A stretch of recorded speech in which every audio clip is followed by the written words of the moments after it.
Today's episode is brought to you by StartPlaying.Games. Are you a forever DM? Is there a module you've always wanted to play but haven't? Maybe a new game system you want to play but no one wants to be the GM? Have you spent a ton of time digging through forums trying to find the right game for you? Well, Start Playing wants to fix that. Start Playing is a place to find online tabletop role-playing games run by professional, paid GMs. They have an online marketplace of GMs who are running hundreds of paid games for anyone who wants to join. If you're looking for just yourself, or have a group of friends, Start Playing takes the work out of finding a GM. Amazing games, professional GMs, just start playing.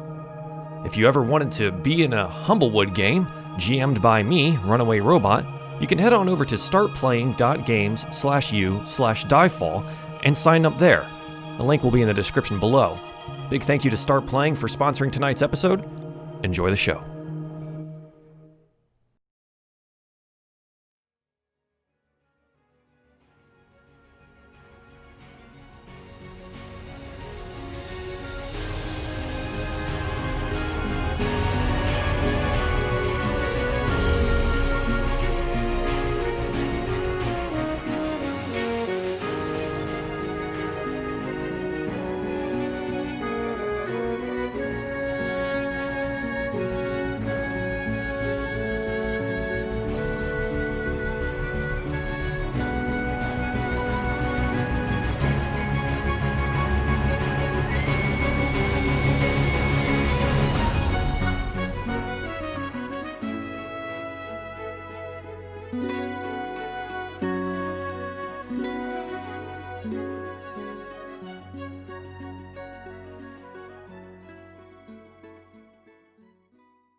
Part 4. The Mysteries of the Avium.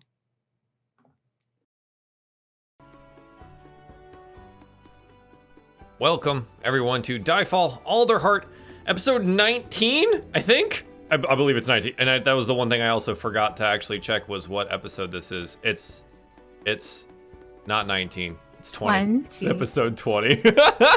Welcome to episode 20, the big 2-0.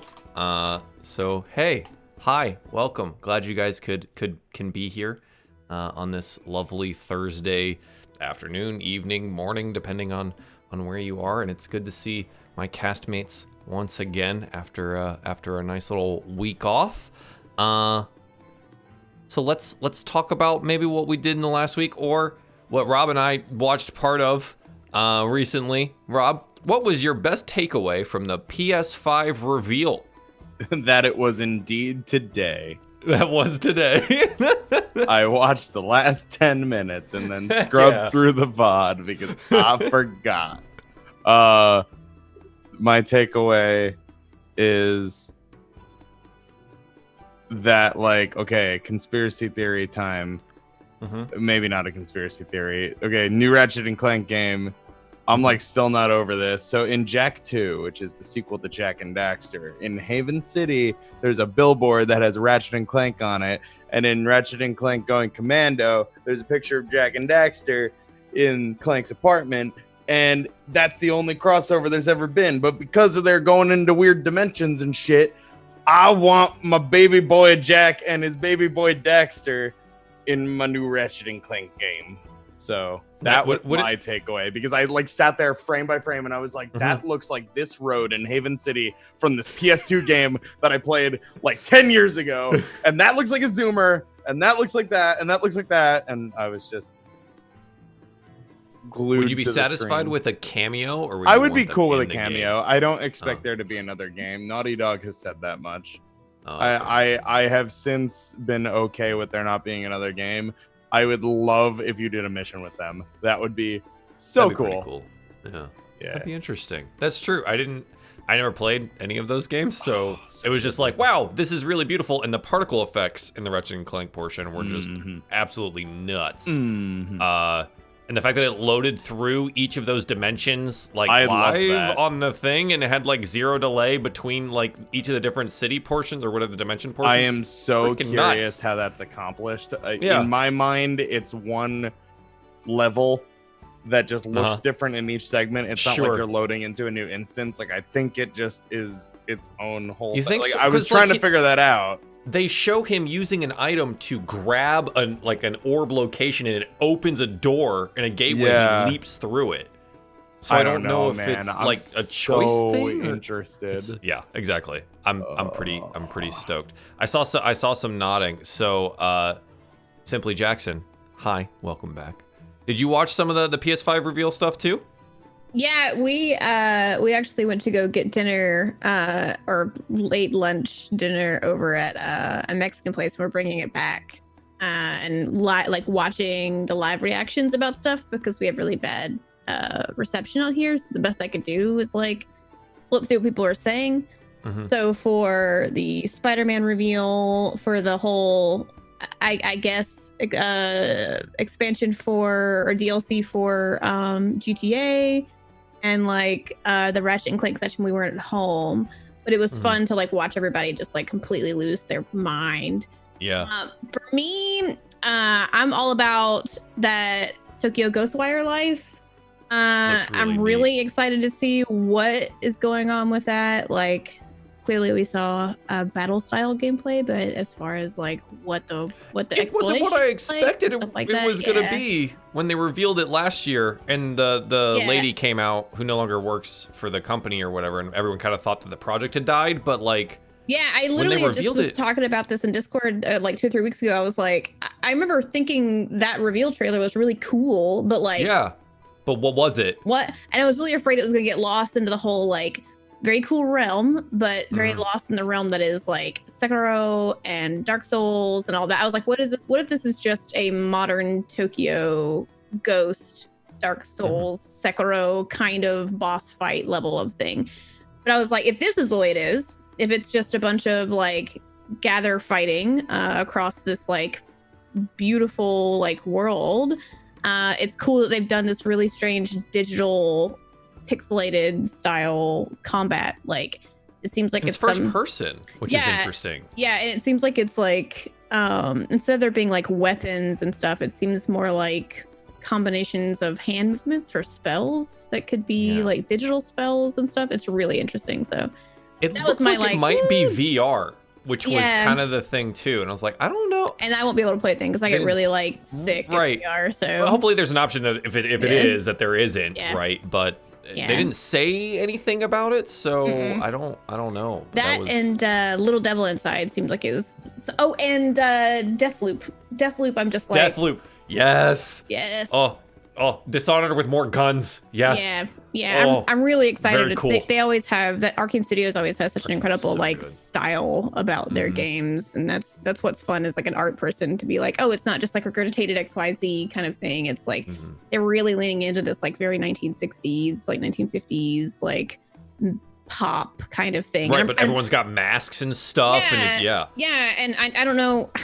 I'm not gonna try to make a platform out of your page, but I'm excited to see a lot of diversity and a lot of main characters in most of the releases that they pushed. Whether that was previously planned or pushed for marketing at this front, it still seems pretty cool that it's like there's a lot of different types of people, or representations of people within the game. So or different, all the games kind of things.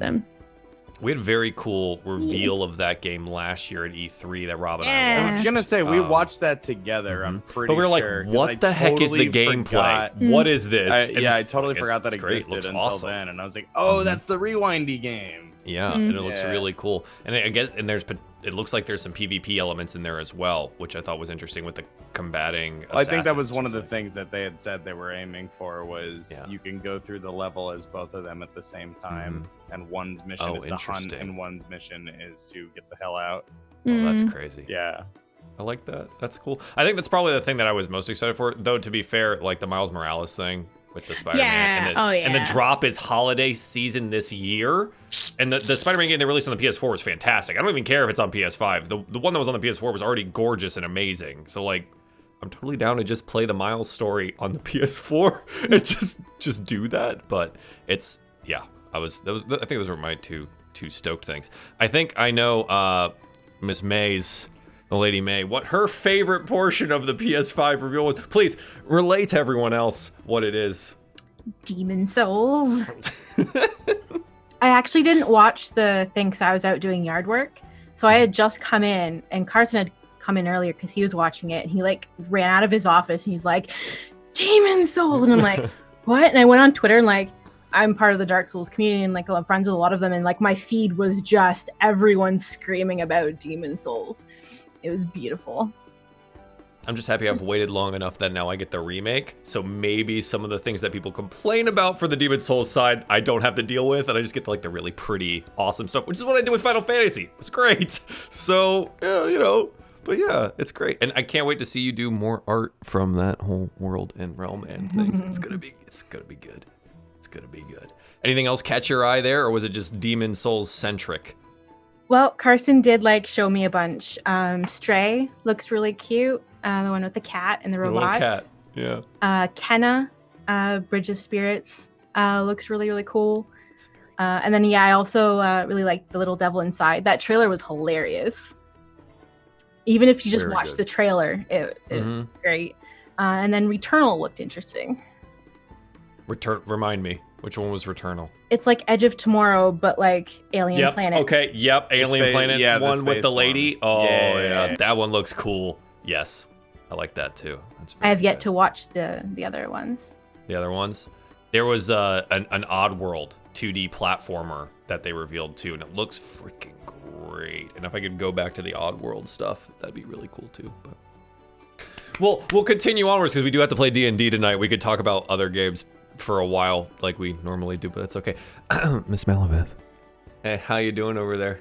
What's going Hello. on? Did you watch any of the PS5 stuff or not? I watched it over my boyfriend's shoulder and he had headphones on, so it was all silent, and I only caught like the last 20 minutes of it. I'm not sure what's going on. I don't have a PlayStation, so I don't know how many I'm going to be able to play, but they look really neat visually.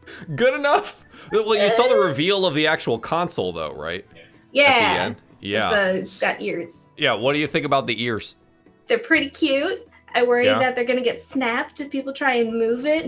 I hope there's maybe like a protective case people can put it in if they have to go somewhere or do something, because I don't want them to snap Oh, because it would look wonky I'm then. sure at a premium price you can get yourself like a satchel bag or something with a Ooh. PS5 logo on it. You know that that's going to be a thing. But Maybe detachable ears and then like different custom ears. custom- You put little what if, cat what if it ears is on it, really those like are the just a bells. shell or whatever, and you can just like put decorative shells on it? You make like pink ones with bunny ears and stuff. I'd be totally down for that. That'd be awesome.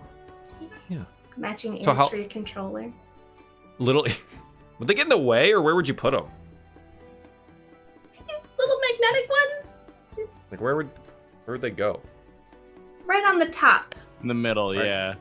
Just like right there. Yeah. Yeah. Fuck Okay. that light. Just put ears there. Yeah, who needs that? I mean, Yeah. it looks cool, but like, what else? What Nope, else am I gonna use ears. that for? Nope, ears now. I can get behind that. I wanna think see- that's $1 million business idea, Maliveth. You might want to get on a that. Maliveth print of the Horizon Zero Dawn character. Oh, I true. feel like- Isn't it coming to Steam Yeah, this I summer? think so. the first The one, right? original Yeah. one. Yeah, yeah. Yeah, the yeah. 'Cause I still Totally haven't down played for it because that. I don't have a PS4, so I really want to. I But yeah, I played feel like that 10 with- hours and it was not enough, but then just kind of stopped. The 'cause I cool never like finished. mechanical like animals and shit. I feel like it would look really cool in Maliveth style. The outfit designs are so good. Yeah. Like the blend of If you- textiles so- and metal bits. So they did the reveal for the second one, so you might want to watch that one because it has like this cool ass mechanical tortoise in it that I thought was awesome. But yeah, anyways, there's a lot of cool stuff coming out, guys. It's gonna be great. Games are awesome and they make me happy. And you know what? In these times, it's good to find a little bit of happiness somewhere. Speaking of, let's not die tonight and let's play some Dungeons and Dragons. You guys ready to be little animals and stuff like that? Excellent. So let's roll for a quick recap. I think everything that happened last session happened in one area, so we won't have to recap a whole heck of a lot.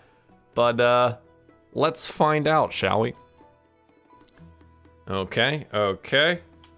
Rolling a D20 here. Eli 14, Pez 8, Lucky with a 4, Dagonet with a 6. So go goodness. An 11, which is 1, 2, 3 or 1, 2, 3. So Eli or Maliveth. So Eli or Pez? Oh, you got nose ghost. Pez, I guess that's it. I'm sorry, that's not legit. Do 1 or 2. 1 or 2? Okay. Let's do. Yeah, I'll roll a 1d2 and you guys roll a 1. Well, Rob, pick 1 or 2. 2. It's 2. Fuck. Rob. It's 2. Eli. I said 1. Eli, what happened last time on Dragon Ball Z? My ass kicked. Easy. Well, the curator of this here library was nowhere to be seen off cataloging, or so he says. I don't rightly trust him. So a couple of the party recruited a young upstart wizard Kevin to help us with our research. Kevin really has he's got a little bit of a crush on Pez. Hopefully he doesn't get too distracted. But speaking of distracting, well, we found possibly the source of where all these torn pages of the books came out. I'm getting ahead of myself. A couple of these books that we had found had very crucial parts torn out of them. So things that specifically pertain to the elemental, the way to possibly summon it or defeat it, all seem to be torn out of these books. And so with a little bit of investigating, we came upon this. And I'm trying to remember like exactly what it looked like, but it was this glass case with all of these torn pages floating around it, like some sort of preservation capsule. I don't know what I was seeing. And just as we were investigating it, somebody cast some sort of a spell on us that turned our own shadows against us. And I mean, all 5 of us, including Kevin, were then besieged by our own shadows. And my God, I didn't think, I thought we would have to protect Kevin, but the kid can sling a spell, let me tell you. And I'm pretty sure that Kevin, with a little bit of help from us, managed to destroy and defeat each and every one of those shadows. I mean, kid's got a bright future ahead of him if he keeps rolling casting like that. He did pretty good. You guys did good too. Thank you, Eli. Yeah, you guys were in pretty much full research mode last session. Coming across some passages for various different things, which we had posted about and brought up earlier. Hopefully you guys have them copied and pasted somewhere. Otherwise, I can scroll back into this chat and find out where they are. But things pertaining to elementals themselves, to the Great Calamity, and as well as the Scorched Grove, what you couldn't necessarily find for some reason was specific things about conjuration magics.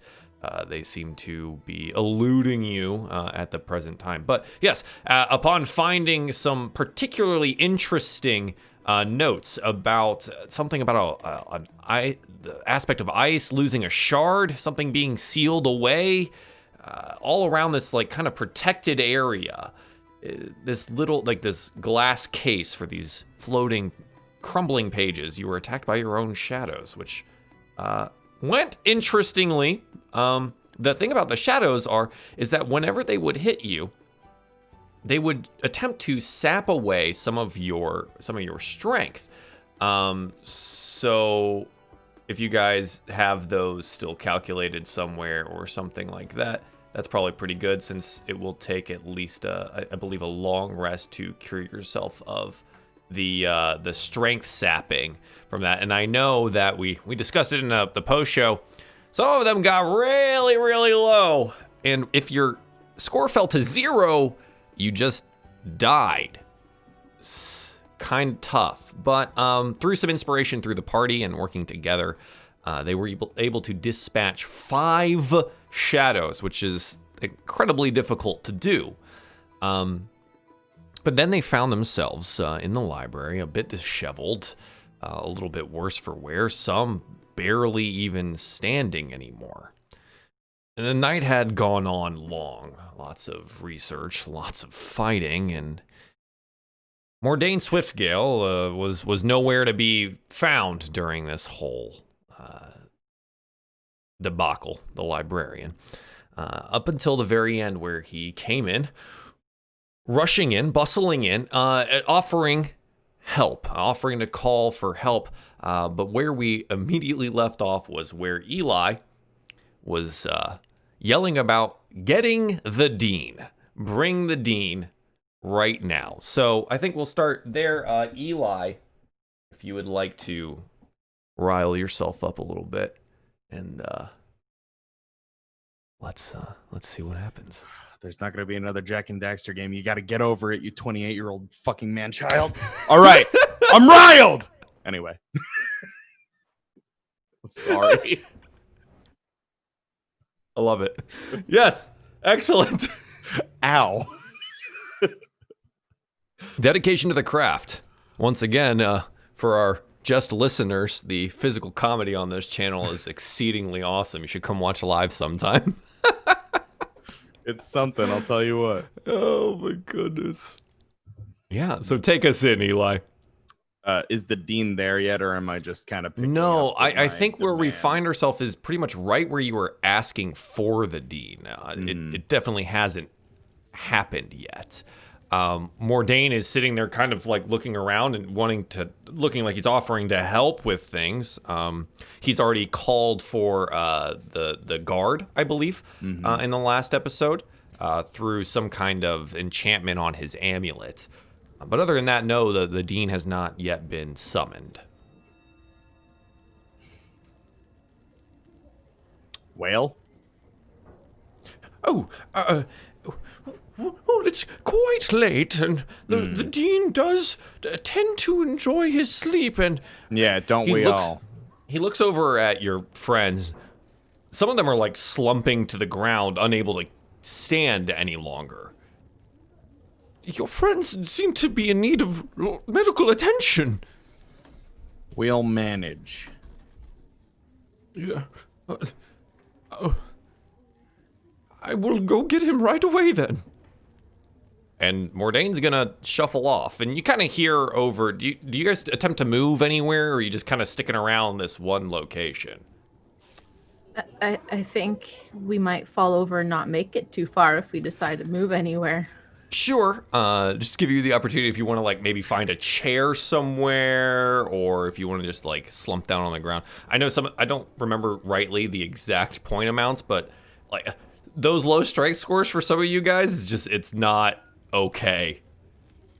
How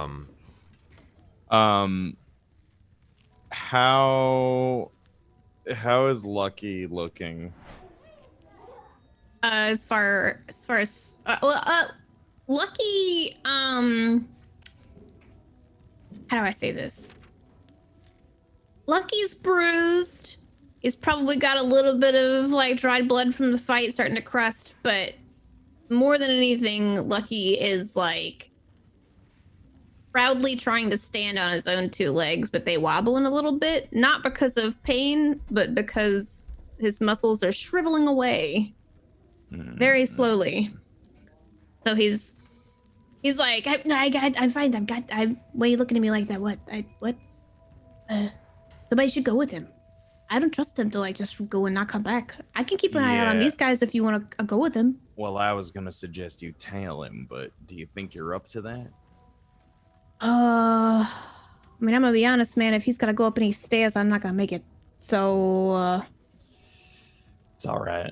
I'm gonna tail him. okay. I mean, I'll keep an eye. I got my glass. That's right, your glass makeshift knife. I've got it. Oh my goodness. Love that.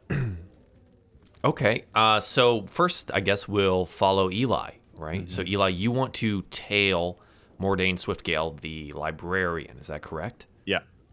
I assume you would like to do this somewhat stealthily. I would like to, if possible, hang back a ways, but keep an eye as to where he's going? Sure.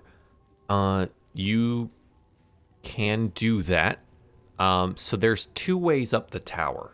Yeah. There's a set of spiral stairs and the one large elevator that actually moves up and down the tower. Yeah, and the elevator, if I remember correctly, took a sigil to operate. Which you each have, yes. Oh, we do? Oh, okay. They act as your keys for your room. Right. Okay. They also allow access to certain laboratories and classrooms. And things like that too. Eli would follow wherever he goes and try to figure out where. Okay. So you want to like tail him through the library and see which direction he's going to go up first and then figure it out from there? Yeah. All right, I think a general stealth check here. Based on your distance away, how far do you want to let him get ahead of you? 30 feet, 40 feet? But you keep him in eye line? Yeah, I think 40, 50. Okay, yeah, sure. So that'll change the DC for this, but Yeah. go ahead and roll for me. Give me a stealth check. Yeah, that's about right. A 7. Okay, cool.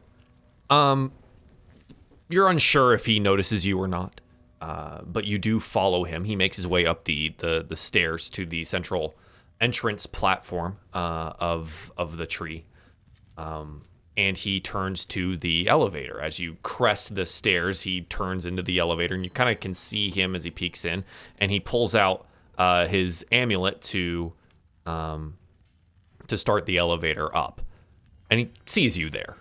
Oh, would you like to come with me? I figured you and your friends would like some rest. Yeah, hold the door, will you? Of course, please. And he like motions open. It's a large platform. It's like 15 feet across. So there's plenty of space here for you to ride up on the elevator with him. So you step on. He starts the elevator and gives you a brief nod. And as before, the windows go rushing by, and you can see that it is very much night outside. But each of the floating platforms and towers have torches magically lit along them. And some of them are kind of like little stars that magically fly around the central tower. And as you're going up, Mordain looks over. So, what happened? Somebody cast a spell. Our shadows attacked us, turned on us. Your shadows? Yeah. That is... Oh. And you're sure someone did this? It wasn't just... You didn't open one of those tomes I told you about, did you? Nope. That is... Well... It would take a powerful sort of conjuration to just bring shadows to life, and... Were they dark in nature? Were they evil in your presence?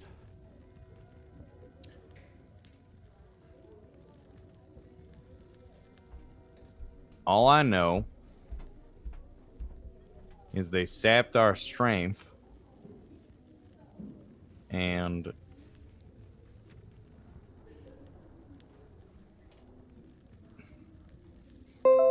listen, let's just wait until we get to the dean. Of course, you've had a long night. The medics and guards will be down to your friends shortly. I assure you, they'll be in good hands. Mm-hmm. We get a quick flash back to the group kind of sitting on the ground. The guards have arrived, as well as some what look to be medics, and they seem to be evaluating the situation before we get the flashback to you continuing your ride up the elevator.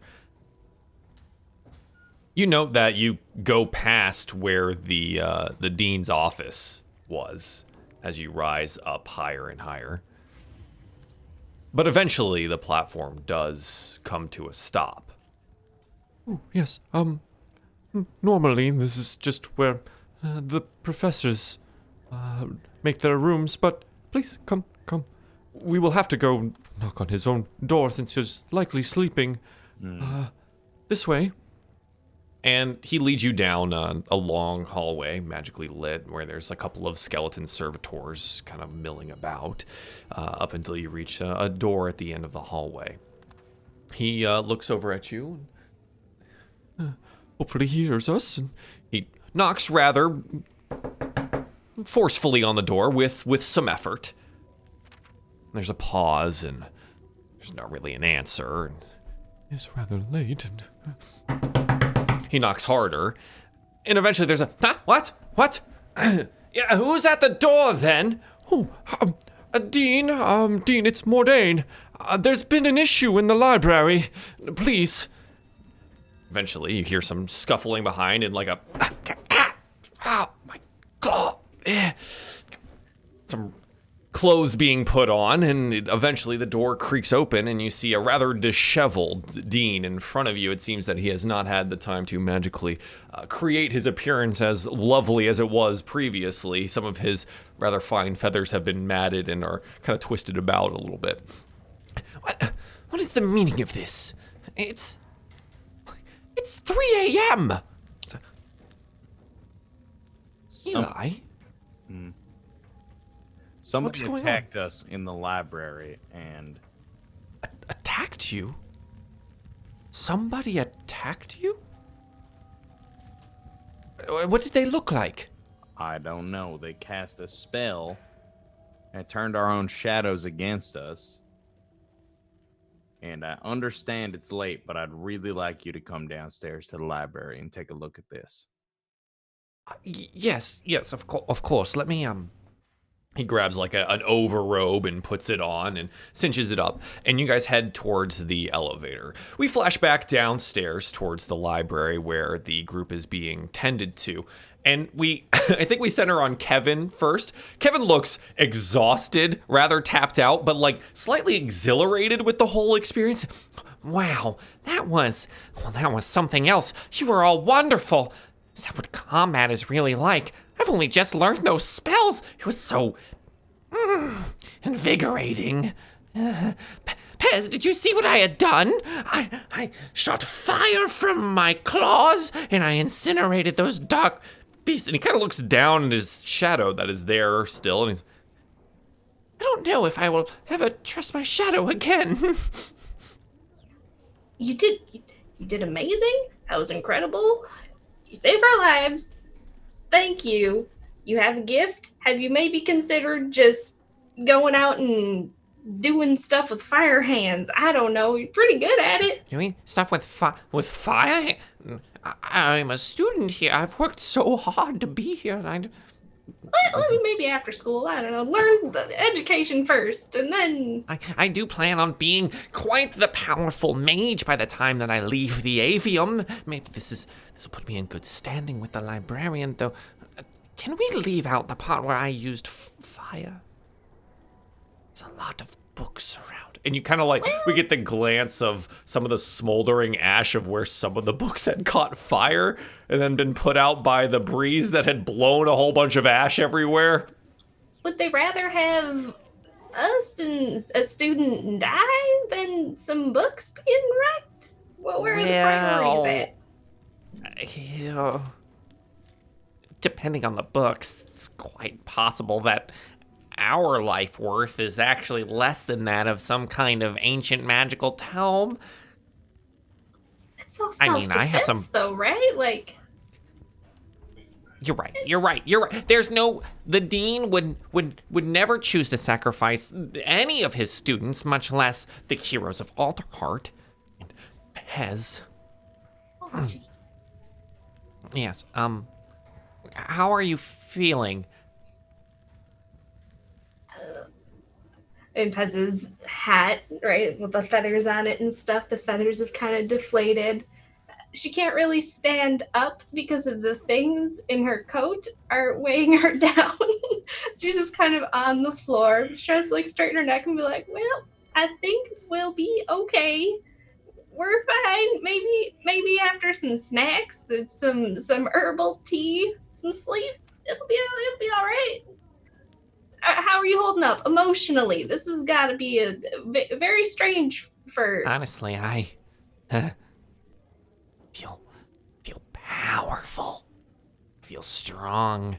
I feel like I have this untapped potential for destruction and flame and Oh wait. Maybe we Hmm. can channel that for good. Good Yes. fire. Maybe heat the toes of some older folks. Heat up some rocks and put them under the pillows and I'm tummy going pads. to check out with the medics here. I have classes tomorrow that I must attend, and I have some books to read and things to think about. It was lovely meeting you all. Have you heard of espresso? No, what is that? It is magical. It is a drink that you drink, and it gives you so much energy. Like, just if there's any here, I mean, I'm sure y'all would have some, right? I mean, this is a place of knowledge. You have a bunch of stuff. It's a new thing. It's great. Look it up. It'll help. It's a drink? Yeah, it's real bitter. It's dark. It doesn't taste very good, honestly. Maybe just shove a bunch of sugar in there. But if you shove a bunch of sugar in there, I mean, you'll wake up even better and faster, and you'll be stronger than before. Stronger than before. Yes. And he kind of gets up a little shakily, but he was never actually touched the entire fight. You guys did a wonderful job of protecting this small student. He wobbles over to one of the medics, and they have a whispered conversation, and they give him like a look up and down, and it's like he looks to be okay, and they send him with a guard on his way, potentially back to his rooms. That same medic then comes over to you, each of you, and stands in front and says, all right then, how are you feeling? You all look so drained. Is that about the right of it? Just That's not Need a- very polite. well, president of the medical profession, I feel like I could have a little bit of leeway here. Plus, there was fire down here, and apparently a fight, and you look exhausted.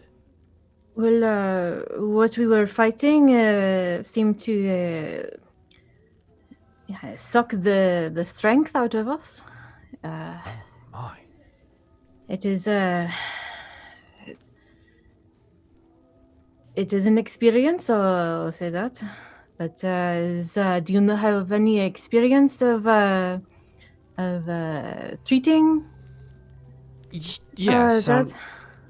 Well, there are many spells that get cast within the avium here, and some of them happen to be those of sapping the strength. Spells go awry occasionally with students attempting to practice them, and, well, we seem to find that just a good night's rest seems to wash that all away. If the magic is similar, then potentially all you need is a good night's rest, and, well, you have your rooms, but the infirmary is actually much closer to here if you don't think you can make it all the way up. Well, we might need some stretchers for them, but as long as I don't have to go upstairs to the infirmary, I should be okay. Oh, stretchers, yes. Jason, please. He calls to one of the guards. Can you make sure that there are some stretchers brought down, and we need... You know what, bring 3 just in case, but specifically 2, one of the smaller ones for the Jerbine, and we should be good to go. All right, excellent. Those will be down in just a couple of minutes, but please do sit, relax, and take these. He pulls out 3 vials, and he hands one to each of you. They're minor potions of healing, and if you would like to take them, you are more than welcome to at this point in time. Lucky's just like Oh no, but trying please, to pick it up, but it's just like Yeah, it's like the cork. You find the cork still on it, and you're like, Oh, right, strength sapping thing. Just one. He gets it down there and like puts one of his Luma claws behind you and unclogs the cork. Is bottoms up, just swallow, and helps you drink it. 2d4 plus 4. cool. For the rest of you, if you're able to drink the potion, they will assist you. If not, 2d4 plus 4 back to your health. and you'll be able to have that. Still exhausted, the strength thing still exists. That will definitely take the night of long rest to solve. And I think after this conversation, some recuperation, this is where we find Eli, the dean, and the librarian return back to this central location. And the dean is looking around at like some where the ashes are and some of the fire damage and the guards all over the place. And what has gone on here? What has been happening in my library? Mordain? What is happening here? Eli, explain yourself. As I said, we got attacked. Friends, do we have that that scroll we found? It would have still been in the thing. I didn't grab this. Okay. Yeah. Yeah. So Eli will march over where they were and I just got the. grab. So everything you hold up is shaking. It's just like. I think the medic like sees you holding up the glass and it's shaking. It's like, they're like, I think I'm going to take that from you just and place that on the ground. And I place it like just a little bit away from you, but just out of arm's reach for your weak arms to just reach out and grab it. He's just like.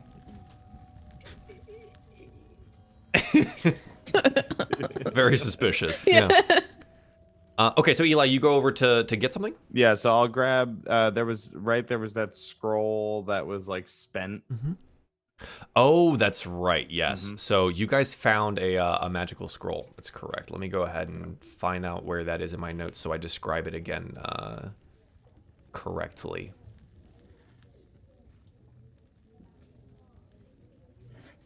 Right, that's right. So we had a successful Arcana check by Pez that kind of revealed to you what the scroll's nature was. There was a bunch of dark runes scratched all upon the parchment, and it seemed to be spent, but it reeked of magical necromancy. Yeah, so I'll go grab that either from Pez or wherever we left it, and bring it to the dean, and just say, as I said, we were attacked. Somebody cast a necromantic spell on us to turn our shadows against us. Oh my. Takes the scroll and he kind of reads it over real quick. Oh. This is no simple conjuration spell, rather high level. It would make sense for someone to have needed a scroll in their aid. This is awful. Okay. Jason, and Jason's returned. There's a bunch of stretchers now being brought down as well. I'm going to need you to rouse the second shift god. I'm going to need it doubled for the remainder. I'll let you know when we can let up, but as of right now, this is too many times. And he kind of looks over at Eli and he's like, this isn't the first. Too many times? I believe we should have this conversation somewhere more private, if you don't mind. Lead the way. Could I just look? He just like points at Mordain and the dean. He goes, "Are either of you aware of the fact that there are very important documents that are missing from your books too? Some pages that are torn out." Because we wouldn't have wasted our time by coming here and looking through your library if the information was going to be torn out of books that we needed to find. Mordain like puffs up a little. My books? Destroyed my books? Which ones? Which ones are missing the pages? Who would do such a thing? In my library! Well, it's just odd that this didn't Mordain? come up while you were cataloging. What do you mean? What are you saying? I'm saying I'd like to see whatever cataloging you were doing. Oh, of course. Please, the Dean? Eli, right this way. He leads you off to, like, the other side of the library. Like and what way out of earshot of what was happening. The library is deceptively large. Okay. And And you note that, like, you were on one side here, and there was, like, the main hallway where the tables were, and then there's the other side, and it's still, all of this is packed full of thick books and parchment and paper and shelves upon shelves of this, like, thick wood. And you realize that, like, as soon as you get across some of these, some of these bookshelves, the sound of your friends' voices fall away pretty quickly as well. You're not necessarily sure if that's correct in the distance, but you could make a check for it. Yeah, I think Eli would be weirdly suspicious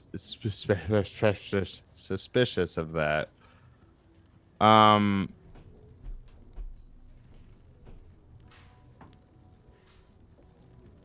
Yeah, I think I would like to. So for this, it check would. If that makes sense. Right. So to your ears, it's weird. Maybe it's just all the books and the leather in the area, or maybe it's something else. I'm gonna need you to make me an Arcana check. 17. There could be some magical dampening of sound in this library. It might check out. I mean, well, it is a university, and they might want people to be able to focus and study, but potentially there's a spell placed in this library that would make it easy to not hear anything. Mm-hmm. You continue onwards, though. He does continue to lead you, Mordain, across the library, and you note now that stacks and stacks of books have gone by, and you come up to what looks to be a case of square holding sections for scrolls. Very, very old scrolls. I was returning some terribly fragile evocation scrolls to this section. And you note now there's like a whole section that seems to be empty, and there's a box on the ground, and some scrolls are in other wooden boxes cased up, and there's a notepad there.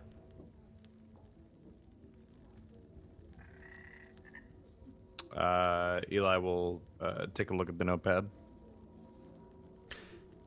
Did you look at the previous notepad that had his notes on it for cataloging previously? Sorry, I said previous like 16 times there, and I feel weird about it now. The other cataloging notebook. It was mentioned. I don't know if specifically I looked at it.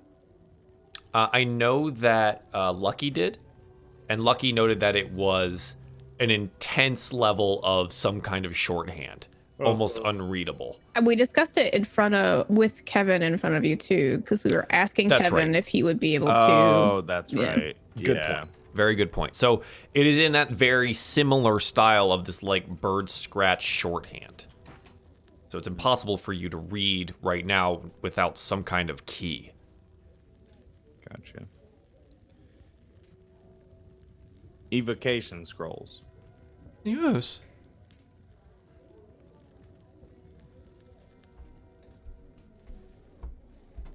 Would you like to insight check, Mordain? Can I have like a passive insight on this motherfucker? Because I'm never gonna stop. Yes, I would like to. No, I would like to insight. Insight, yeah. If you ever have a moment where you want to, just tell me. We'll know. Roll it. It's fine. It's 22. Wow. Okay. I stare through him. I forgot to bring out my Mordain character sheet. He has to roll against you, so give me a second. Okay. Let's see if this is set up correctly. Okay.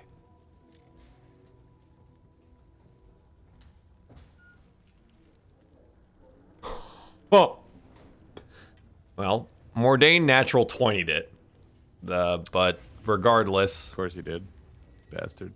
he seems to be telling the truth. He was cataloging some scrolls over here.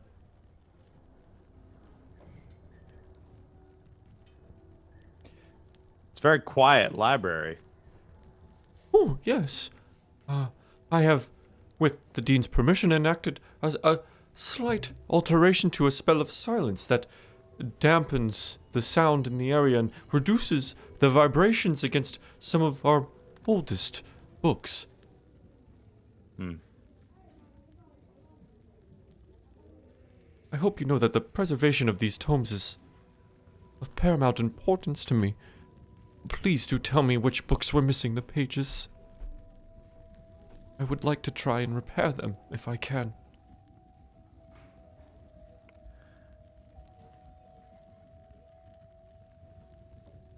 Yeah, well, right now I think the preservation of life as we know it in the Humblewood is a little more important, but yes, we will provide a list of damaged books.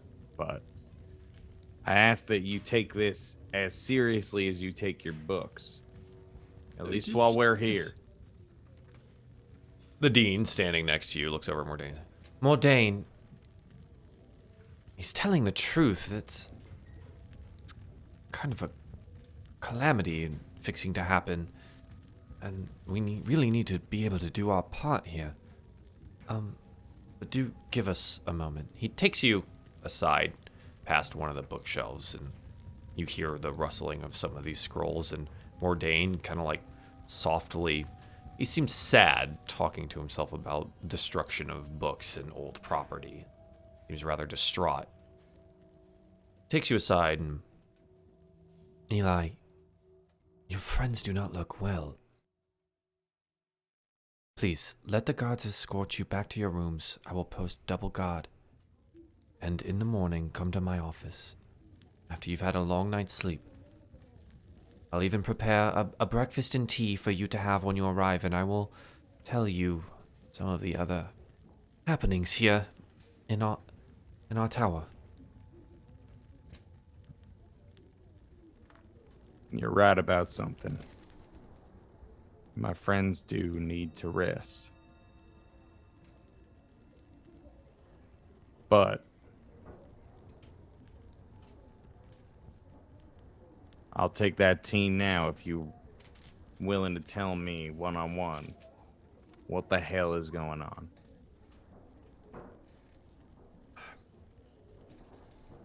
All right. If you're willing to relay it to the party later, then I suppose that's acceptable to me. I'm already awake. I suppose I could start my day slightly early. Let's return to my office then. Your friends, should we tell them we're going? Yeah, I'll talk to them.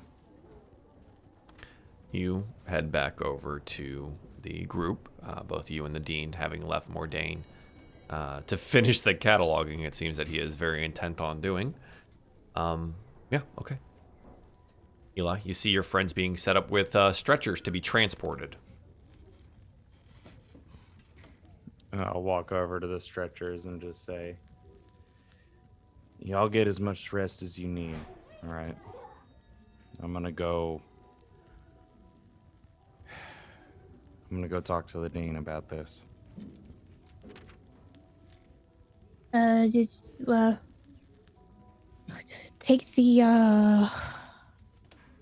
the thing. I couldn't read it, but the catalog that's got the people who checked out the things, maybe that's got some information about who took the books recently. I don't know. Yeah, that's a good idea, Lucky. Thanks. So yeah, sorry I couldn't again. No, I'm sorry I'm doing this alone. I can't sleep knowing that this is going on right now. I mean, just the, he kind of lowers his voice just to Lucky, like just the pace that everybody takes with this. It's like there's not a calamity happening. It's weird. It's definitely it's raised my eyebrow a couple of times too. But here, just take this. I don't know if you'll be able to really get into it. I can't, the arms and stuff. And he's gonna take off his little was Elven. Let me see if I can make sure I say this right. Oh, sure. He's gonna take off his cloak of elven kind and give it to you. Yeah. And he's like, I think he's gonna tell you, like he's gonna be like, he'll help you. Like, you need to like look into anything when nobody can see it. Should be able to help you. Just, try it on though, just first because I don't know if it's gonna fit. So, no offense. Did that take attunement, or was it just put on? I don't remember if that was a thing that we needed. It's from Eliza's Emporium, correct? Yeah, I don't remember. I remember being told the Emporium what it would do, but I don't remember the specification of whether it was attunement or not. A while back. The cloak of Strig kind. That's right. The cloak of Strig kind. Got it. Instead of Elven kind. Yeah, let me. I've got some bookmarks here. It should be relatively simple. So, do you put it on, Eli? I'm gonna leave this up to your discretion. Sure. My spiny quills prevent me from wearing armor. They do. So would a cloak count as armor? A cloak is not armor, but generally cloaks in this world would have to be sized to hedges and their extra girth. Yeah. Also, rather small Gerbine was wearing this previously. The lovely thing about wondrous magical items is that they will adjust themselves to fit whoever the wearer is. Magic is really cool that way. It has no requirement for... Oh, it does say, okay, requires attunement. So it will take you roughly an hour to attune to the item, but you're more than welcome to wear it. Yeah, I like I like May's idea in chat. So like in Animal Crossing, when a sheep villager puts on a shirt, it's actually a scarf. Oh, okay, sure. And so I kind of like the idea. It's just Eli like wearing it like a scarf. It's a scarf, but it has a hood on the back that you could put up, right? Yeah, that makes total sense. You could absolutely do that. So you've got this like kind of stylish scarf on now. And it's made of like all of these strig feathers, magically imbued, and it has this hood as well. It's very cool. I like that, like speckled strig feathers as a scarf. Nice. Okay, so Eli is going to go with the dean then.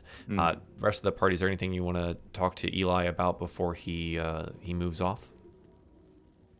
Just want to give him a bardic inspiration. Just at least. Gaspard's got your back there, buddy.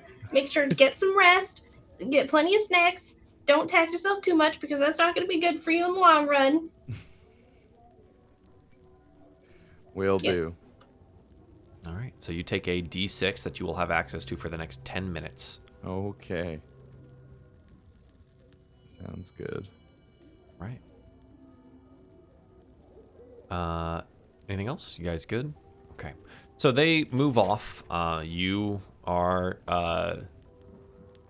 Dagonet, do you let them load you into a stretcher as well, or do you try to make your way on your own? I feel like he would hesitate, but then if they kind of like urged him, he would get into the stretcher, and probably maybe like 2 steps he's already asleep.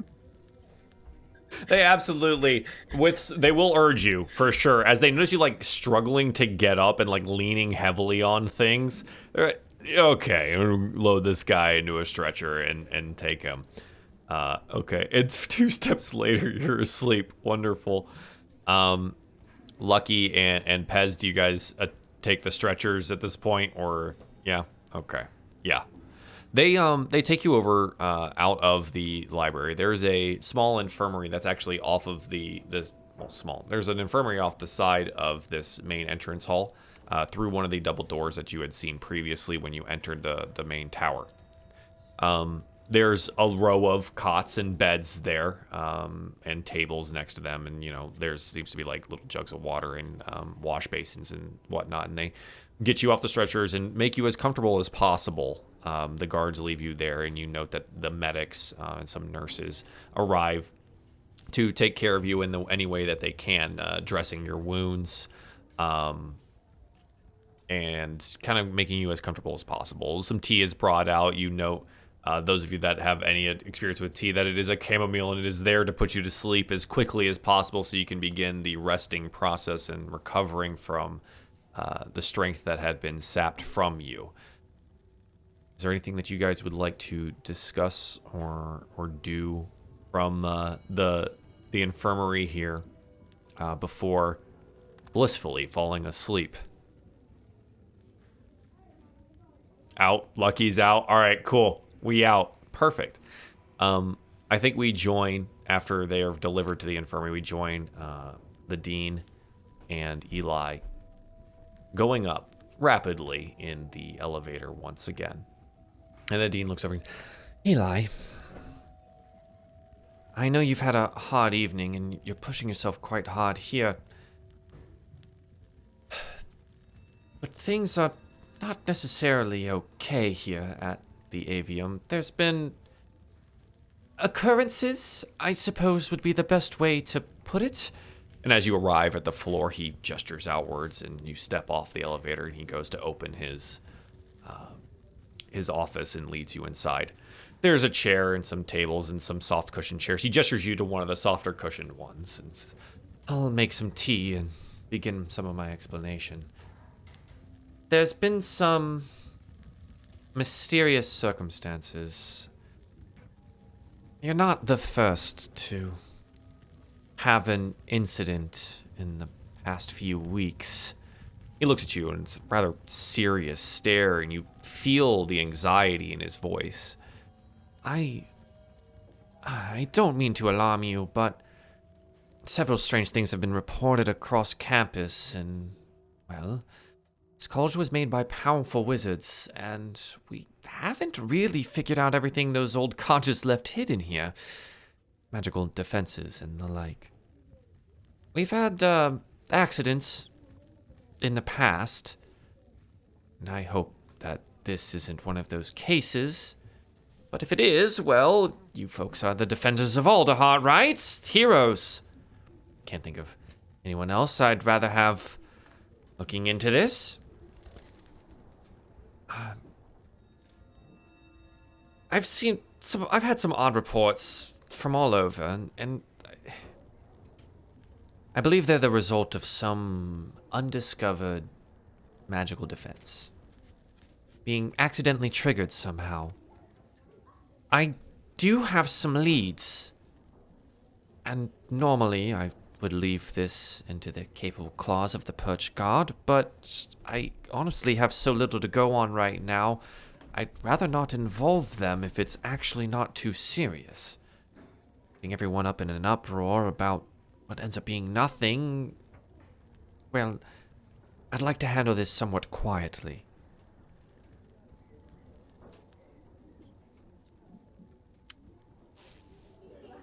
Three leads I have for you. One of our students, poor skittish lad, Gerbine, Figgery Figgins, recently applied for sick leave after he's filed some reports about experiencing some unusual and frightening thing. He mentioned that he was attacked in his room. Now, a lot of people around here haven't really taken anything he said too seriously and think that he's trying to gain a medical exemption from his classes.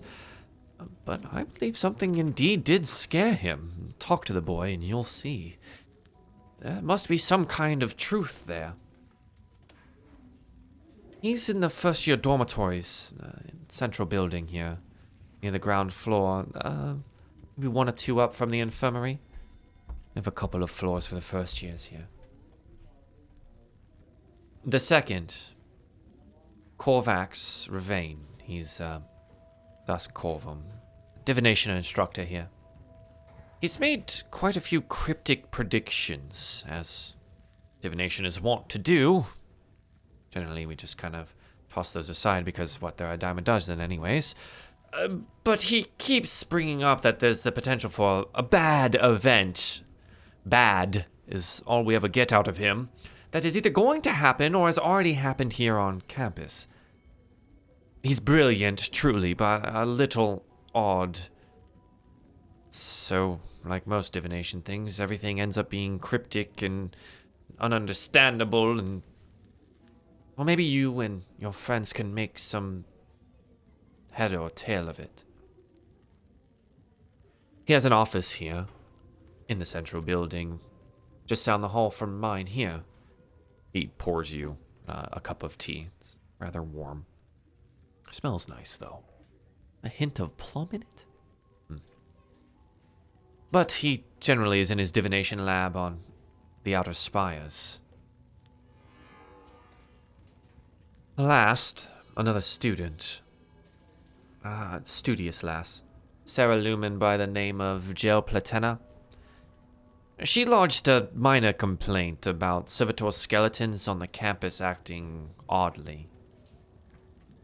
Truth be told, servitor skeletons are quite odd in and of themselves, so I haven't really necessarily looked into this too hard, but the necromantic nature of that scroll has me a bit worried. Maybe it's something worth looking into.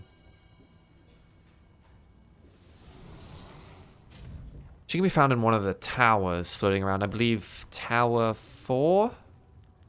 It docks up on one of the upper levels once every hour and a half, I think. My timetables correctly. There's a couple libraries there for the third years, and she tends to spend her time there.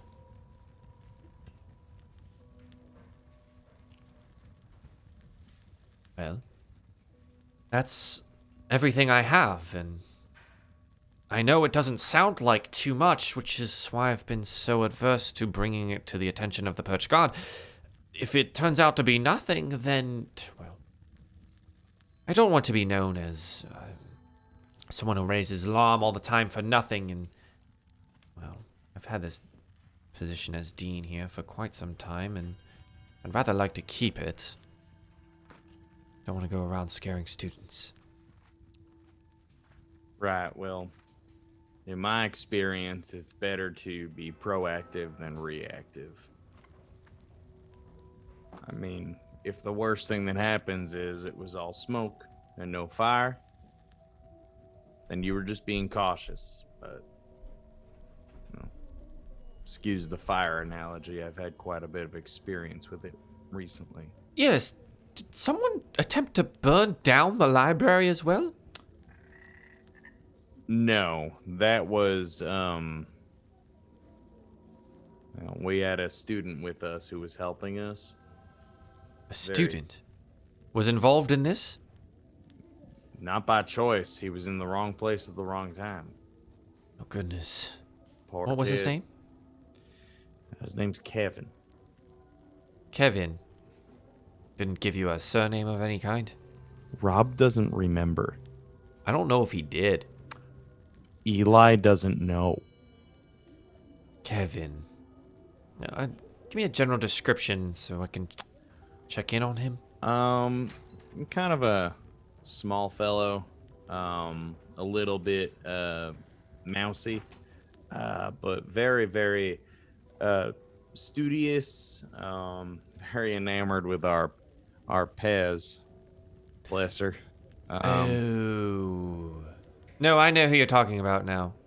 He's come to me multiple times asking to have magical discs made to then play music from some artist that he's heard of from Alderheart. And he wants to use it to play it all across one of the towers. He's a good kid. He's a little much, but in a fight, I mean, he was more capable than all of us.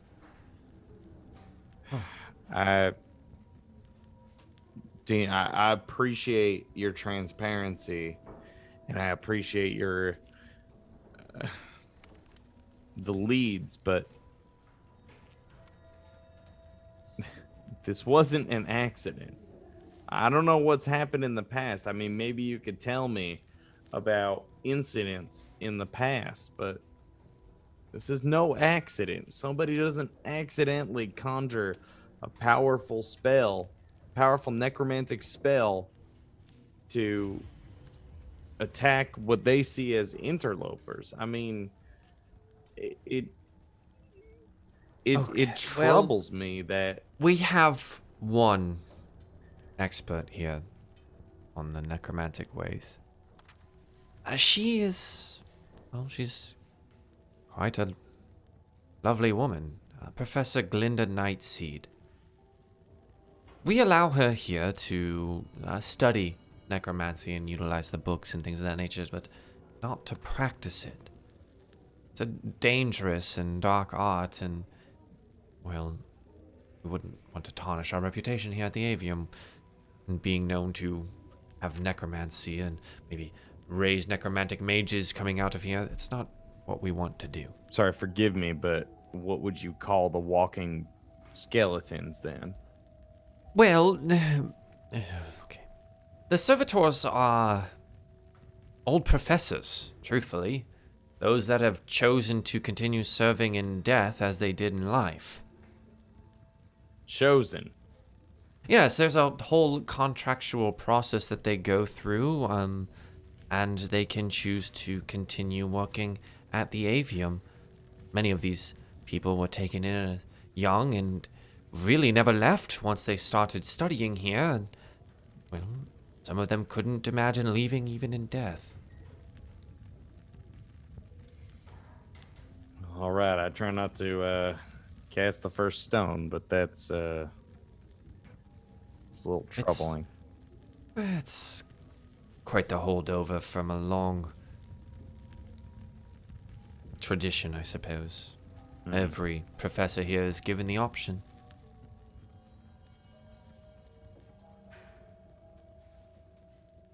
Tell me about Mordain. Swiftgale, the librarian. Yeah. Oh.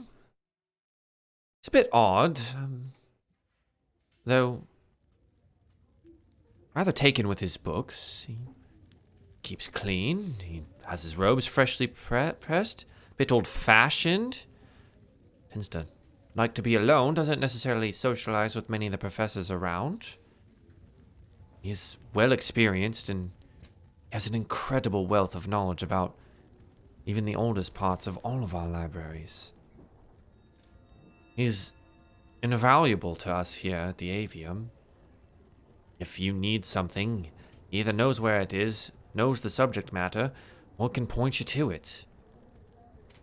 His cataloging system is a bit confusing and cryptic and entirely unreadable, if I'm going to be honest. But it works. And he always knows. He's never let me down. Insight. Oh. It was a 6. He's telling the truth. Yeah. 10 minutes probably passed, didn't it? Probably, but go ahead. Heck it, roll it. You sure? Yeah, why not? My man. Pez is an incredibly powerful bard. A 6, so a 12 total. He's telling the truth. Okay.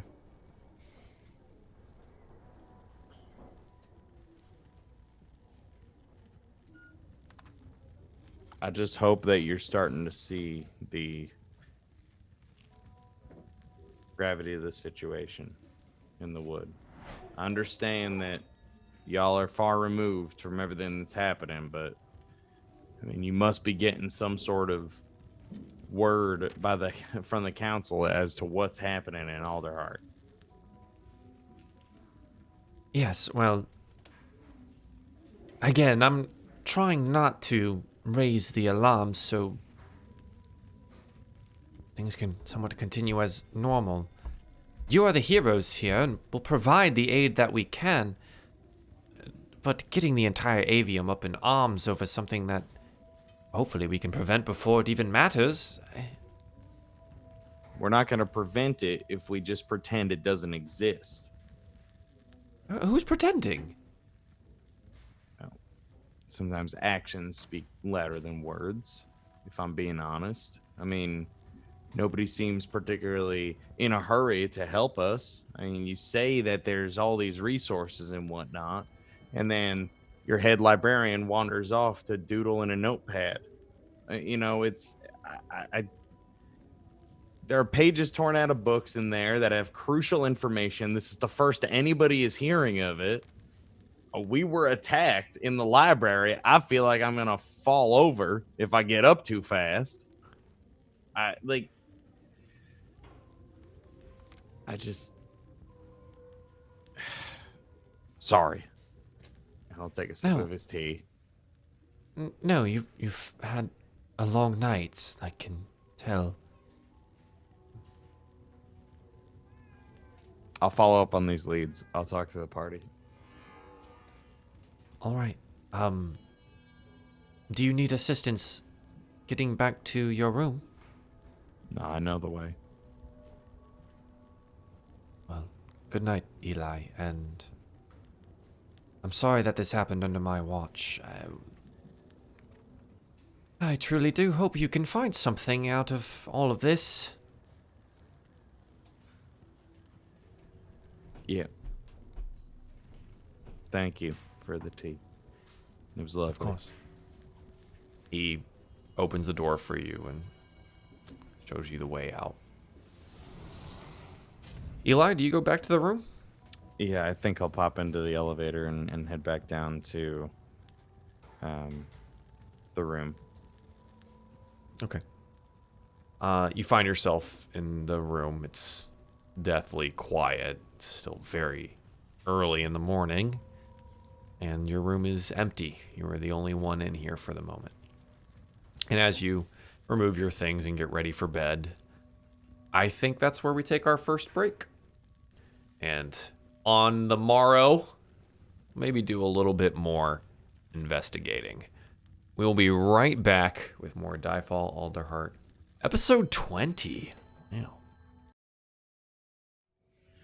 Welcome back to DieFall Alderheart, episode 20. Our party has found their rest, has found out that maybe not everything is as it seems in the Avium, and has gotten some leads about potentially what these things might be. I think we would find ourselves the next morning. Those of you that had rested in the infirmary, being woken up by some of the nurses there, provided food and, like a cup of coffee or something, or some tea, and generally just woken up, and you feel good. Your limbs are back to their normal strength. You don't feel as drained anymore, and feel rested. Good. Ready to take on the day. We regain all of our strength back? Yeah, or- all of it is back. Oh. Yeah, this is a good one. This is it gets taken away and you could die, but also it comes back pretty much right away. That was a nice sleep.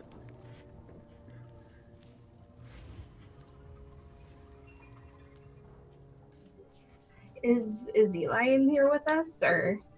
Eli, would you have wanted to make your way down there in the morning? Yeah, I mean, depending on how early it'll allow me to wake up and get a rest. You need minimum 6 hours sleep. So that puts you at 10 a.m. Yeah. All right. I would go back down to the infirmary like pretty much immediately.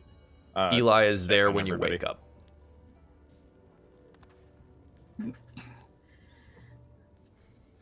Good morning. You're not with us? I don't remember much. Do you have a good chat with the dean, or what happened? Was informative, I think. I don't know. I got some leads, but nothing concrete. You don't sound confident about it. I'm not confident about any of this stuff. I feel like we're in some fantasy world here where the problems of the Humblewood don't seem to stress everybody out nearly as much as they should. But I don't know. There have been some odd occurrences in the last few weeks that he clued me into, so I feel like that's a good start. I'm sorry, I'm getting ahead of myself. How are y'all feeling? Oh, much better. Sleep. After waking up though and seeing everything, I'm thinking maybe Kevin is too powerful. Suspiciously powerful. We should keep an eye on that kid. Yeah, I don't like how quickly he seems a little power drunk when he casts some of his spells. I don't know. That kid needs a father figure in his life. I have a feeling we're not going to lose him, especially since he knows he has to heal. So I'm sure he'll find his way around to finding you again, as at some point. So I don't think he's out of our hair quite yet. Love that. Did you end up using the, Oh, healing? I didn't spend a whole lot of time attuning myself to its magic. Kind of passed right on out after I got back to the room. You can have it back if you'd like. Yeah, I'll take it. Yeah, here you go. Thank Sure. you. I'm sure with any of the information you got, I might need some, we might need some help from it at some point, maybe. Yeah, absolutely. Yeah, there's a few folk here that I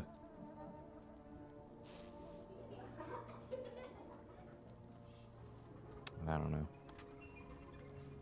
Well, I mean, as soon as y'all are ready to go, I think we got a couple of leads. And I think Eli would tell them about I think all 4 things. All 4?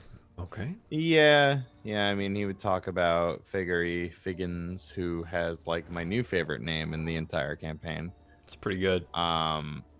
Taking a sick leave because, and then this one, my notes aren't as good as the other 3. So was there detail as to what spooked them? No, the dean did not relay that information, but basically just told you to go talk to the kid. Yeah, so kid got spooked by something, possibly an attempted attack similar to what we experienced. I don't know, but kid's in the first year dorm and on sick leave, so might be able to approach them about what maybe they saw. Got a divination instructor that's been saying some real doomsday stuff. I mean, they ain't that divination, but I don't know. I figure it's worth mentioning. I wonder if their doomsday feels along the same lines of our concerns. And Yeah, that's what I was thinking. I was hoping it might align with maybe the nature of the threat. I don't know how much they know out here. So, well, if anything, I mean, if they're passionate about it, they could help us out, maybe. Yeah, it'd be nice to have somebody take this seriously. Right? Mm-hmm. I wrote Jill, but I don't think this was their name. Joel? Jill? I believe it is Gel. Gel? Okay. One moment. Gel Platena. Gel Platena. Gel Platena. Okay, I wrote Jill Platena.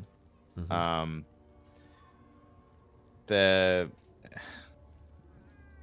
This one said it was another student that said the servitor skeletons were acting a little odd, and I don't know, just the dean connected necromancy with the scroll, which I think, maybe if somebody's trying to manipulate the necromantic arts, that might be another good way to start. And they do have a necromantic expert, Glinda Nightseed, who's studying it but not allowed to practice it. So again, another lead in the necromancy department. Who's did he explain who's like how do I say this, in charge of the skeletons? Like it's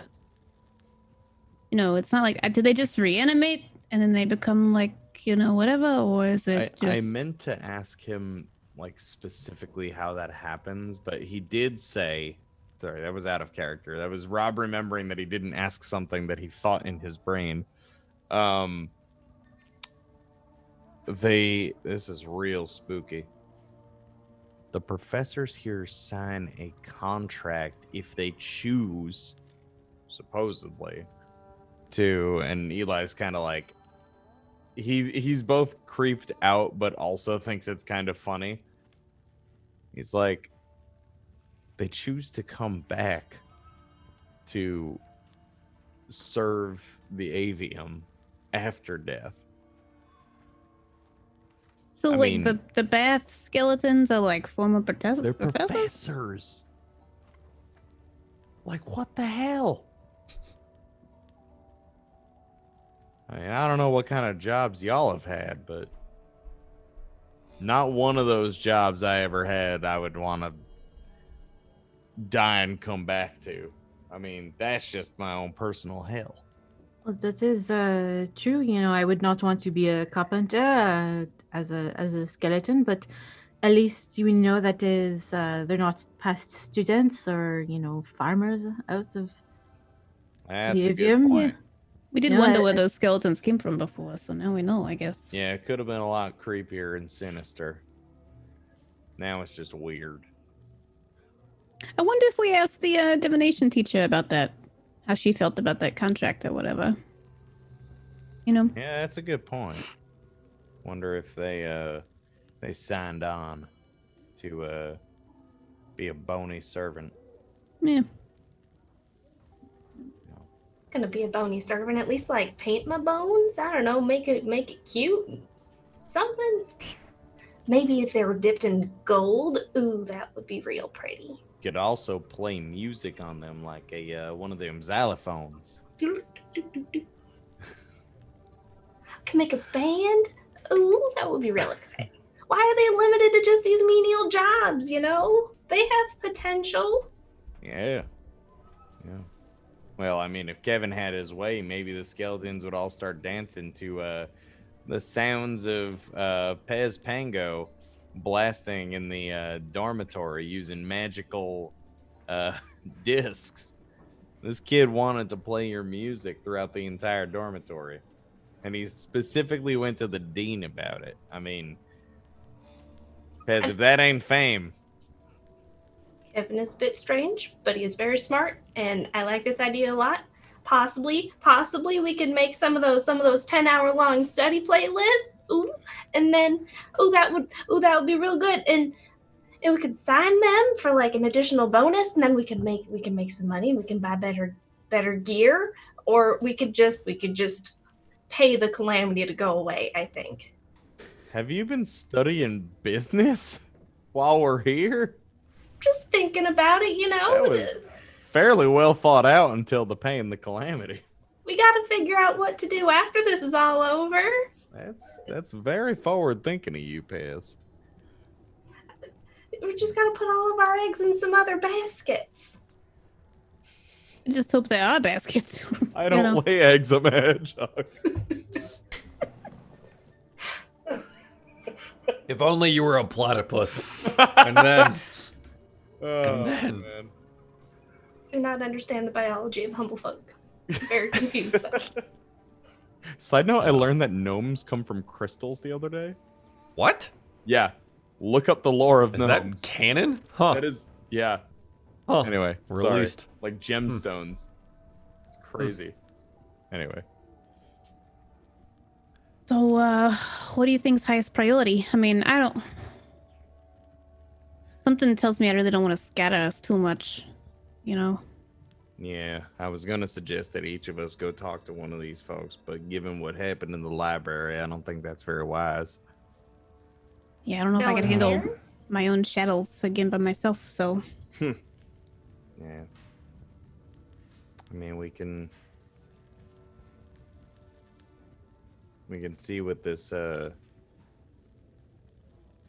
said the dorms are near the infirmary? Yeah, the first year dorms are some of Yeah. the first levels of the main tower. Keeping them close to home. Yeah. Well, and that Figgery kid, Here's a couple floors up if we wanted to go see what they saw. Try to get a read on the situation. Yeah. Start there. Do you think it is wise to go in other parts of the avium without our armor? I don't really want to walk up to this kid ready to fight. Spook him even more, but... I mean, they really only said we had to take off weapons and ammo for the library. And frankly, I don't know what I don't have to break any more glass to try to make a dagger. So I'm definitely down for getting my stuff, but it's not like Dagone's level of like, you know. Yeah, like maybe we take some weapons and at least be able to defend ourselves. I don't know if we can fully suit up without causing too much. I mean, the dean is so afraid of causing a panic, and we should at least partially abide by that. I will compromise and leave my helmet in the room. Fair enough. So you're gonna put on the full armor? Oh yeah. Never getting taken by surprise again. Heck you, DM. Never happening again. All right. Okay. We'll see what happens. So you guys, the rest of you that have armor, do you put on the armor as well? Yeah? Okay. Lucky, what weapons are you carrying? I feel like Lucky's definitely gonna at least take his rapier. Okay. The bow, I mean, we're within this area. There's not really like a little confined quarters, anyways. So Sure. Yeah. Very much inside places. Mm. Eli, what weapons are you bringing? My good looks. Sharp. Hell yeah. Blade of the wood, for sure. Okay. Are you gonna bring your shield along with you as well?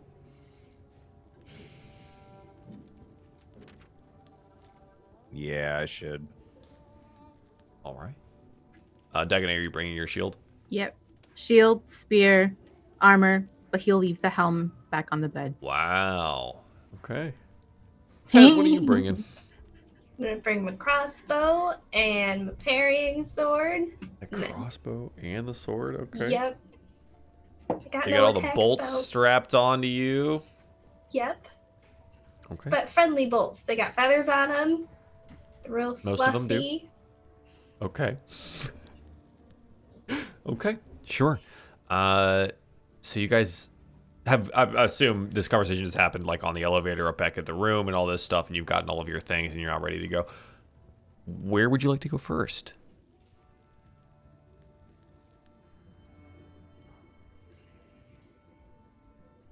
I mean, I think Figgery Figgins. Oh. yeah, Sorry. the student would You be want to the go best. see Figgery first? Mm-hmm. Yeah, sure. Okay. Okay, so Figgery is the first year dormitory. So you guys head to the first year dormitories. You head down the elevator, and with some directions from some of the other students and professors, you're able to find the area that you're looking for rather easily. You are led to a door, and the Luma that led you there kind of gives a small bow and says, he's in there. And you note that there's like this kind of hastily and rather shakily like written "Do not disturb" on a piece of parchment nailed to the door.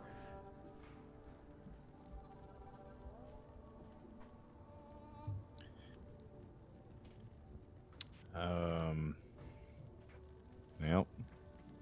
Sorry, Figgery.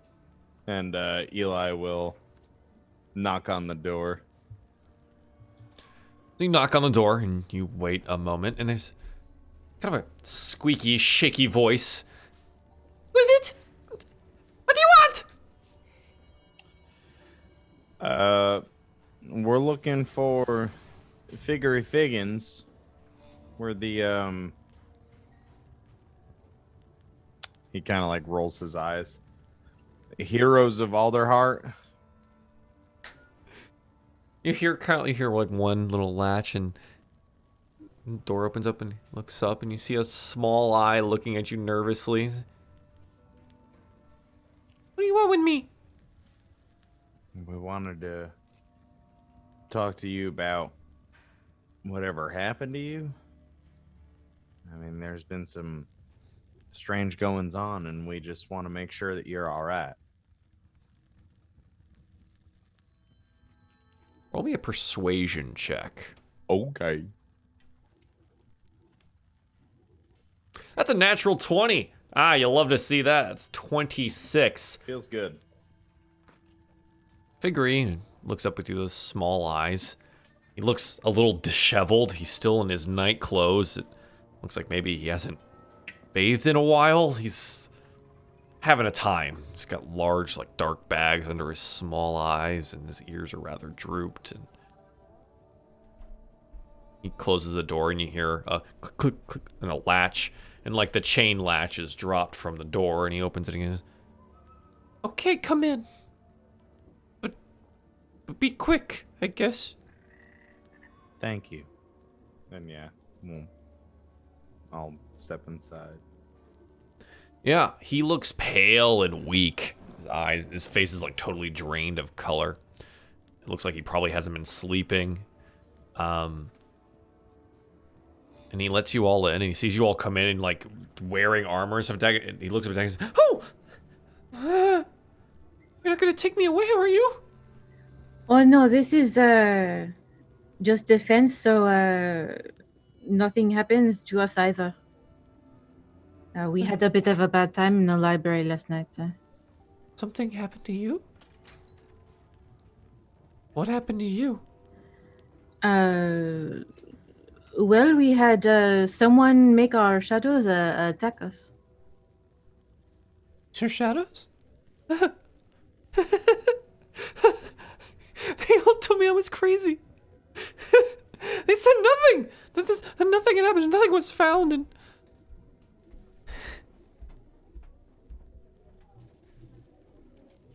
something happened to me too. Tell us about it. Well, it was cold. Night. It was raining. I could hear scratching, like something scraping at the wall outside my window. I looked out. I saw it. This huge monster climbing with its claws. It saw me too. It had 4 eyes. 4 big red eyes. And it opened its mouth and... Well, I think I passed out. When I woke up, I felt sick. And it was gone. You probably think I'm crazy too, huh? What we have seen here, I believe definitely what you say is true. Oh. Well, the guards took a look around already, but you're more than welcome to have a look too. I haven't really touched anything or done anything or moved from my bed in kind of a long time. We can tell. Who did you talk to that did not believe you? When I yelled out and I asked for help and I told the guards and I told the dean and I issued a thing to the birch garden. Well, they came in and they poked around and they checked outside and they said they didn't see anything. There wasn't any evidence of anything. But I know what happened. I saw what I saw. 4 big red eyes. You don't forget something like that. You said it was out your window? Yeah, it was out my window. Do you mind if I take a look at the window? No, go ahead. And like, it's gonna try to shuffle up and like look out and see if there's any like Yeah, so there's marks on the there's stone. a window, and you're able to open it if you would like, and you can kind of like take a look outside, like on the outside of the trunk in the area. Yeah. Roll me some investigation. Let's see go. how good your investigative skills are today, Lucky. Gonna sniff around that in. That's dust a in my face. 9. Yeah, I think there's like... and you look and you realize that you're kind of short. Really hard for you to get your head outside the window. You could probably use a little bit of help. Yeah. I can't see anything out the window, but I can't see. Oh, I'll be back, Figure. And I'll go over to Lucky. You need a boost? I'll tell you about you, okay? I never. All right. So I'll discreetly boost Lucky. Yeah, like you like lean backwards and you like pick him up from behind Just you. like- Just, ain't nothing happening here. It's totally fine. Don't tell the elf. I feel like Lucky and I have had many a don't tell Toss the me. elf Yeah. moments. You're going to have to toss me. Oh my god. Roll it again with advantage now that you have some help and you can actually get outside. I'm glad I didn't eat any of that kitchen food this morning. Sorry, back there. All right. Boop. Sweet. A 19, which is your natural 20. So congratulations on that. Much better roll. You examine the outside of the trunk. You note that there are indeed marks on the surface. And as you look at the small, like, hanging flower bed from this window, it seems to have gone in disrepair since Figgery has not been well enough to take care of it. You note that there are small pieces of bone in that little flower bed. It's definitely gonna try to collect some of it. I can reach it. Yeah, the flower bed is underneath you now. You notice it as you've like leaned out and you can see, and it's kind of like, it doesn't look like the soil, and you dig through it and you pick out some of the fragments. You note that the marks on the trunk are faded, more subtle than you would expect from the way that this story Figgery told. It's odd, especially for the time difference. Shouldn't have faded this quickly. Figure, when did you say this happened? This vision you had? No, earlier this. It's not a vision. It happened. I'm not. I'm just saying you saw it with your eyes. I'm not a very learned Jibby, so. Yes. Oh, yeah. Okay, sorry. It's a couple weeks ago, maybe. Couple weeks, huh? All right. Well, you can put me down, Eli. It's gonna be like. Definitely these. You see these little bones? These are like bones. I can't tell what they're from. I can't tell if the fragments and whatnot. There's definitely marks outside of his window, but it's like a couple of months worth of time, not like weeks. Like the tree's already starting to grow back quite a bit, and like they're starting to fade into the tree, you know. I wonder. But if it's this definitely is... marks. Like something's been at his window, so. I wonder if this has happened before and he just caught it this time. I mean, something's climbing up the tower or something, and he just happened to see it. I don't know. Would you like to take a closer look at the fragments? Yeah, I think so. I think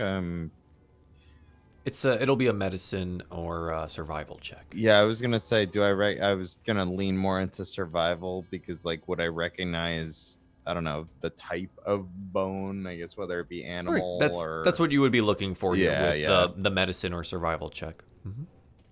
that was a 4. So Lucky hands you one of the pieces of the bone, and as you focus on it, you're distracted from trying to identify it because they feel strange. Not the bones themselves, but they make you feel strange. You feel anxious, at unease.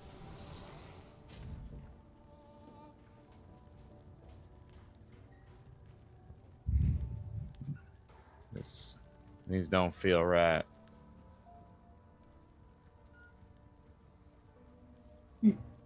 Figure, you said you started feeling unwell after you saw whatever this was. Yeah, when I saw it, I guess I blacked out, and then I was sick for a while. I felt terrible. Yeah. These don't feel quite right. Ugh.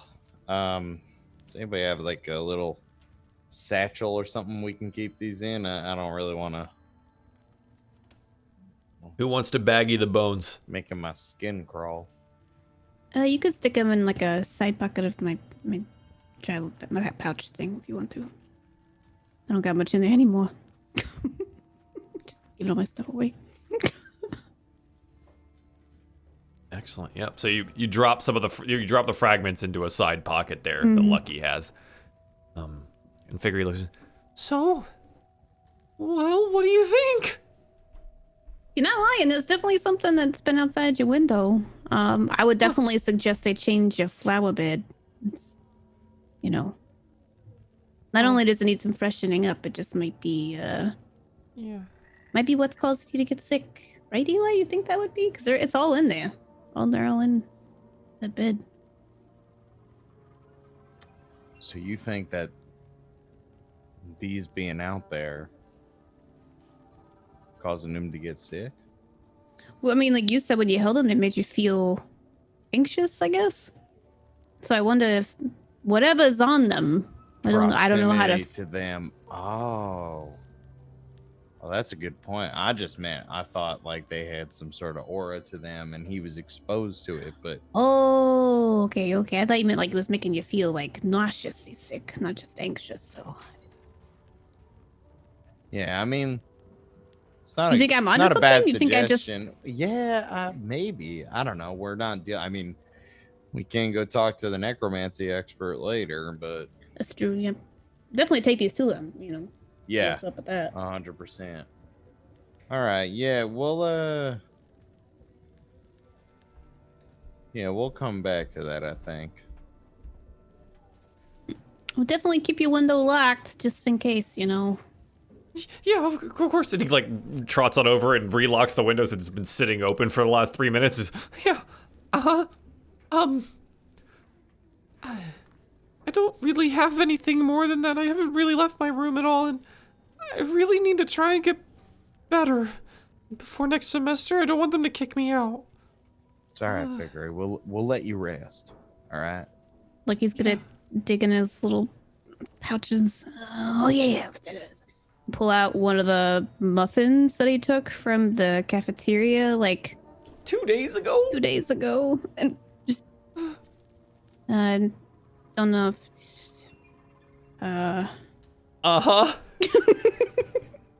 What do you do with that muffin? Might be a little stale, but it was blueberries, so I hope you feel better, right? All right. I'm just kind of like Okay. He like holds this muffin in his hands. Well, thanks for believing me. I really hope you catch that thing. I don't want it to hurt anyone else. We'll sort it out. Thank you.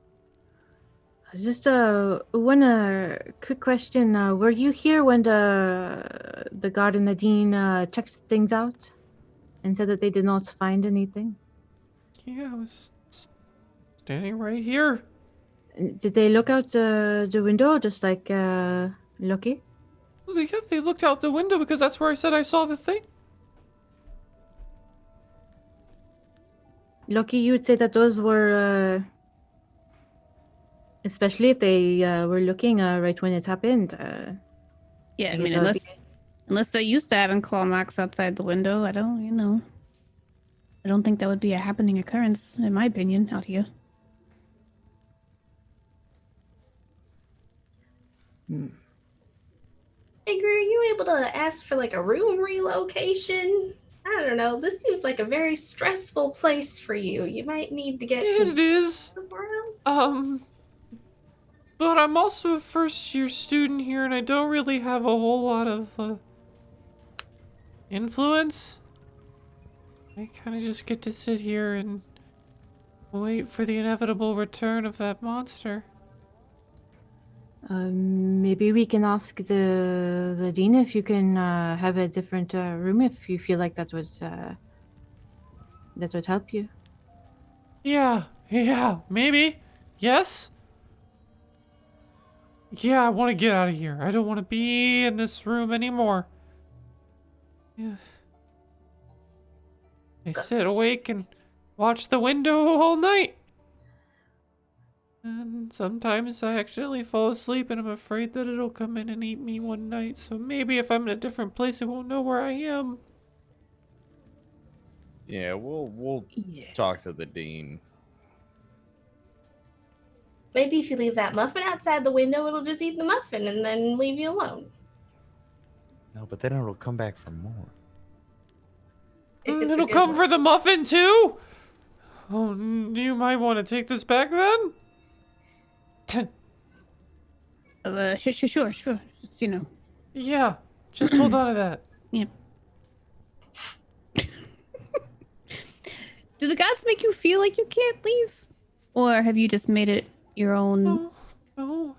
I can leave my room. I can return to classes. I can go where I please. I just can't. Yeah, feels paralyzing. I understand that. Right. Can I do one more sweep around your room if you don't mind? Please, go ahead. I think after finding the bones, Lucky and I am curious about if there's any more within the room, as if any time previous there's been anything that's entered. Yeah. Sure. Roll me investigation. Sweet. I have such good intelligence. 13. 13. Now that you can find, the room itself is kind of a mess because Figure definitely hasn't really left here except for, the necessities. But that's it. It looks like he's just kind of made his nest here, and there aren't any signs of other bones or scrapes or anything other than like a slight scrape where the door was probably not properly fit. Hey, well, good news, Figure. Based on my astute observation, doesn't seem like they've come in before. So just keep, doing what you're doing. Maybe it won't. So don't leave, ever. Watch the window all the time. Got it? I mean, they didn't come in before you did that either. I would just keep your window shut and, remind everybody where you are sometimes. Oh, okay, yeah, okay. Sure. Just gonna awkwardly, pat him. And then kinda... You almost are able to knock him over. He seems so weak from the lack of sleep. Yeah. All right. Stay strong. I gotta... He's, awkwardly leaving. I don't know what to do with this kid. I don't do kids, Thanks for believing me. Good luck. Please take a nap. I will try. Take a nap. Make a blanket fort. Those are fun. Uh-huh. Okay, yep. Okay. Don't put candles in the blanket fort. I made that mistake once. Never again. Why would you ever put candles in the blanket for them to catch on fire? It's pretty, but it's dangerous. I guess it would be pretty. It's very pretty. Huh. Pretty or fire? Tough decision. All right. You guys leave Figgins to his room. All right.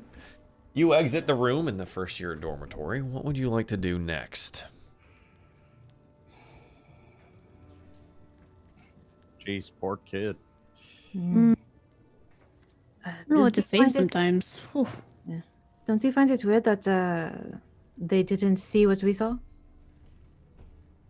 I don't know if it's didn't see or didn't see, Yeah, part of me wants to say they're just being lazy, and another part of me wants to say that the dean is trying to cover things up because he doesn't want to alarm his students. That's what I'm curious about. Did he tell you this kid thought he saw something, or did he tell you that he was a part of the investigation at all when he told you about this? DM, my notes both say he thought he saw something and was attacked by something. What did... Right. The dean told me, like, that something assaulted him, right? Figure's or he claimed that something... claim was that he was attacked, but what you've gotten so far is that something happened to him to where he blacked out and then woke up and felt very sick. So maybe he felt attacked, but right. It's not necessarily clear based on what Figure has said. I typed the sentence weird when I was noting all the things, so I confused my own brain. Now the dean said he thought he saw something. So the dean saw it himself, or is he talking about Figure when he said that? No. He said that Figure thought he saw something. Yeah. That's what I'm curious about. I feel like he would have told you whether he saw, like, himself, the dean, the marks or something. You know, I didn't even. I don't know. I understand not telling the kid he saw anything to reduce panic and whatnot, you know. But why would you leave it out if you saw it and you were talking to me? Yeah. Yeah. Well, hopefully Glinda can shed some light on these. Yeah, I definitely think the necromancy mage expert is our next step, because between Lucky telling us to feel like a necromancy scroll and the bones and the skeleton problem things, I don't know. Maybe we should talk to the girl that said the skeletons were acting up, and then go see the necromancy expert. Kind of investigate all the necromantic occurrences here and sort of come in with all the information, all our ducks in a row. I mean, definitely if we're in the students' like quotas, you know. Well, and under his breath, he's like, stay us in elevators, you know. They're in another tower, and I'm not entirely sure how to get there. Oh, wait. It docks up on the upper level every hour and a half. DM, how close to that hour and a half are we? The book actually tells you to, like, roll some stuff for the avium or whatever, but I don't care. So it's docking really soon. Better take the elevator up there. Oh, we gotta hustle. Yeah, you better get a move on. Nailed it. Flawless. There's like this wisdom check and like watching the things and understanding the patterns, and I'm like, that's great, but also show only runs 3 hours. We got stuff to do. Got places to be. Yeah. So you guys, go ahead. I was gonna say, I love this idea of us like almost in this John Hughes level of montage where like we're like discussing clues and like sliding down the hallway to get to the elevator and like, you know, perfect. I am personally excited for the point where we find the bad guy. They chase us through a hallway and we all go in through different doors and show up out of different doors to some Scooby-Doo music. Yeah, it'll be great. I'm excited for that Scooby-Doo moment. Yes. And I'm chasing Lucky, and then I'm like, wait a second, you're not the monster. And then we do it again. Oh my god. Oh man. So you guys head up to where the fourth tower will make its docking spot. The fourth tower is, I mean, the avium itself, the main tower, is enormous. It has these rotating domes around of all of these different types of biomes for all this like natural study and magic and things like that. And then there are also these large towers that house other libraries and classrooms and students, and they orbit around the main avium structure. So the Tower 4 is still a pretty major structure to go look through. And you're not super sure where you're going to go find Gel. But you have some people that could do a little investigating, maybe a little talking, and figure out where they are. Someone roll me an investigation and someone roll me a persuasion. I can do the persuady boys because I'm a chatterbox. All right. Ooh. An 11. Okay. And investigate for me, someone. I'm not exactly sure who even has intelligence to investigate with. Is anyone proficient in investigation? I think it's no one. Yeah. Okay. Okay, cool. Lucky tends to do it because they take on more of the roguish role. Yeah, but it's just kind of like talk himself into do it. it with help because you're being helped by your party. That's fine. So go ahead and do it with an advantage. But Cool. it's interesting. That's a 7. Yay! It takes you the better part of the afternoon to eventually track down Jell. She's in one of the libraries in the 4th tower. Turns out one of the smaller libraries. You were pointed in 16 different directions the first time and you weren't able to find it. And she's in a private study room, of course, off on the back corner. Great. She can see you out one of the windows, but she seems very much engrossed in the book that is in front of her. You would have to get her attention in some way here. Do you guys see her? Do you guys? Can we wave at her? I mean, I don't want to shout. It's a library. You have any lights? Anything? Should we do some magic? Ooh, ooh, okay. Just gonna do some dancing lights, like. Just. She like startles and looks up and gives you a weird look. You're all like armed and armored and stuff, and she's like. She slowly makes her way to the door and opens it a crack. Can I help you? It is us, the heroes of Alderheart. Oh, this is what you look like. Huh. There have been like flyers and announcements around that you were here and we weren't to disturb you, so why are you disturbing me? We're here to ask for your help. Take it away, Eli. Hi. Yes, I have lots of studying to do, so yeah, I'm sorry about that. We wanted to talk to you about the servitor skeletons.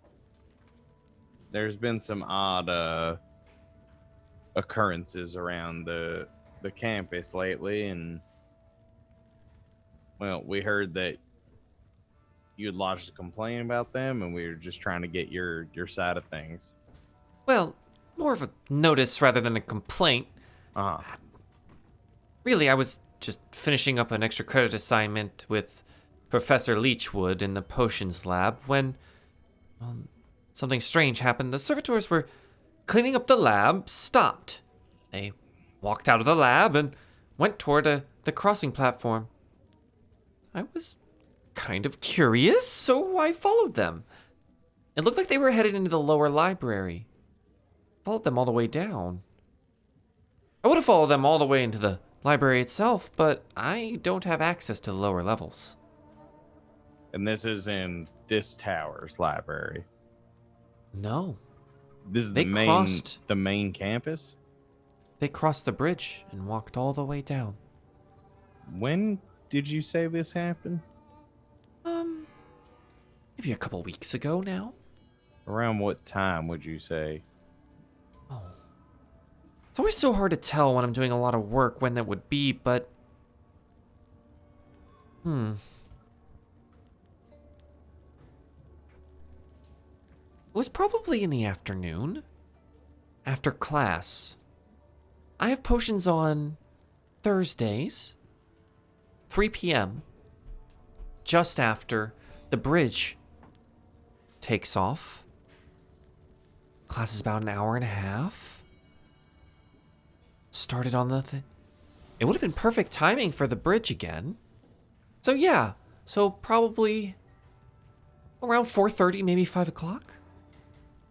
I followed them all the way down. It takes time for the servitors to do that, and it's interesting that they were called from up here rather than any of the other ones in the tower.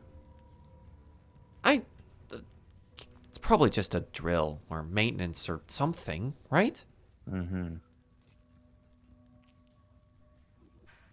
Did you notice if it was just these skeletons from your class, or were there other ones like joining them at all? I mean, like maybe they had like maintenance on the skeletons or something. I don't know. That's what I was thinking. It seemed to be the ones that were coming out of this tower. So I'm not sure.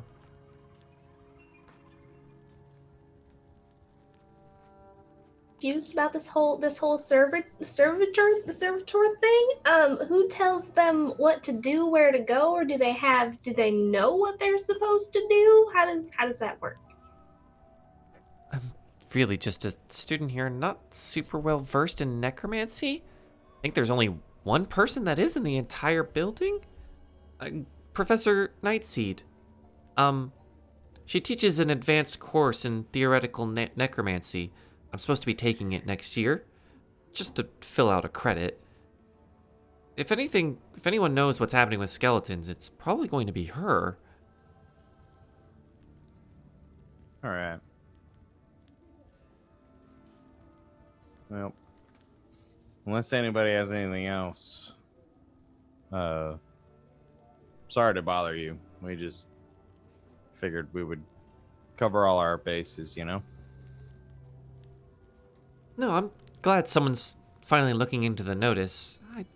It was something minor, but my curiosity has the best of me here. Oh, what happens with notices? Like when something happens, do you know what the They get process is? submitted to a board, I believe, and they're discussed with the professors and the guards that are on the board. And then they are classified in certain ways as how urgent they are. I gave mine an urgency rating of 5. Not very urgent at all. Just a curiosity, really. But they'll upgrade it or downgrade it after it's reviewed. Nobody reported back to you or anything? No, not yet. And with it being such a low grade notice, I figured it might be a month or two. All right. Well, thank you for your time. Yeah, of course. Might want to be careful with all the weapons and armor and stuff. You're kind of intimidating. Well, Anyways, that is generally the idea.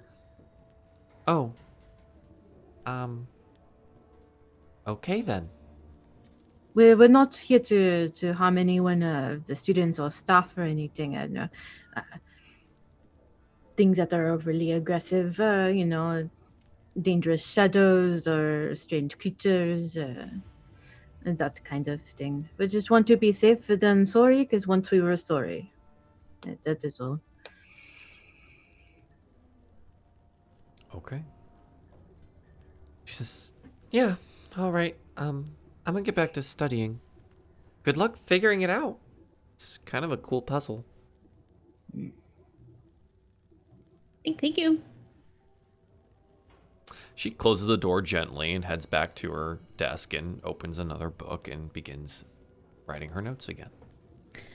Lucky's gonna turn to everybody and be like, do you guys find it weird that the dean would know about this, but nobody would have reported back to her on her report? She said it just goes to this council with this god, and, also the god keeps getting brought up about stuff, like a guardsman helped them look out the window, and that guy's room for that stuff didn't notate anything. And then now there's somebody in the god on this council that may or may not have moved the priority of her ticket with this. She seems like she's been here long enough, so the idea that the skeletons all leaving at the same time, triggering her curiosity, seems like it would stand out a little bit, at least if it was her and the other people, Well, if she wasn't thinking anything, it would be malicious. I can see it not going more than just a curiosity. True. Yeah. She obviously doesn't know about everything that, but still, the dean does, That is, he is finding a lot of information and not really following up too much on it. Right. curious. There's. Oh, sorry. No, go ahead. What were you gonna say? Oh no, I was just gonna say there's not wanting to alarm anybody, and then there's willful ignorance, or I don't know. Sweeping under the blocking. rug. It's strange to me that, like, we got here and we talked about the, volcano and about how we needed to do some research, and then he seemed pretty blasé about that, but it seemed like he had important stuff, I guess, going on around here, but this seems very important, and I don't know if he just doesn't trust us as heroes of Alderheart, but he definitely didn't bring this up, I guess, to us. I don't know. Something is not adding up all the way. I'm curious who's in charge of, these skeletons. Like, not in charge, but, They had to be brought by somebody up. I mean, the contract, sure, but I don't think it's automatic. Right, they've got to answer to somebody, right? Well, they say that they don't practice necromancy here, but then how do they bring new staff onto their skeleton roster?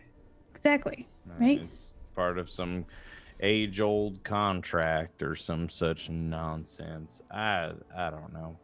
Well, if anything, just at least this professor might be able to fill in our gaps on things. Right. The dean said they weren't allowed to practice, but they're quite knowledgeable, so I figured maybe they'll know something about these fragments and something about maybe what could cause the skeletons to receive an instruction that would take them all the way down to the library. I don't know. It all seems fishy. I wouldn't want to cross the ties of information between students, but you guys think it'd be smart if we asked both the instructors that were on our list to meet with us together?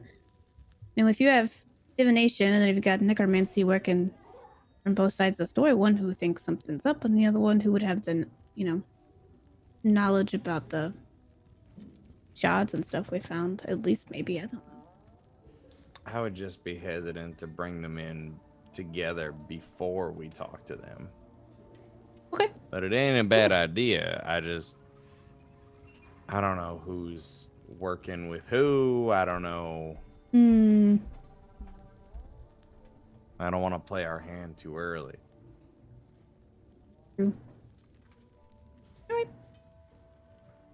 What did they say these teachers' offices were? Well. God, I actually don't know where Nightseed is. She has an office in the main building, or her classroom is in one of the other outer spires. Doesn't she study in the tower or something? Studies in her lab. She has a lab in. She has a lab in one of the towers, but she also has an office. Okay.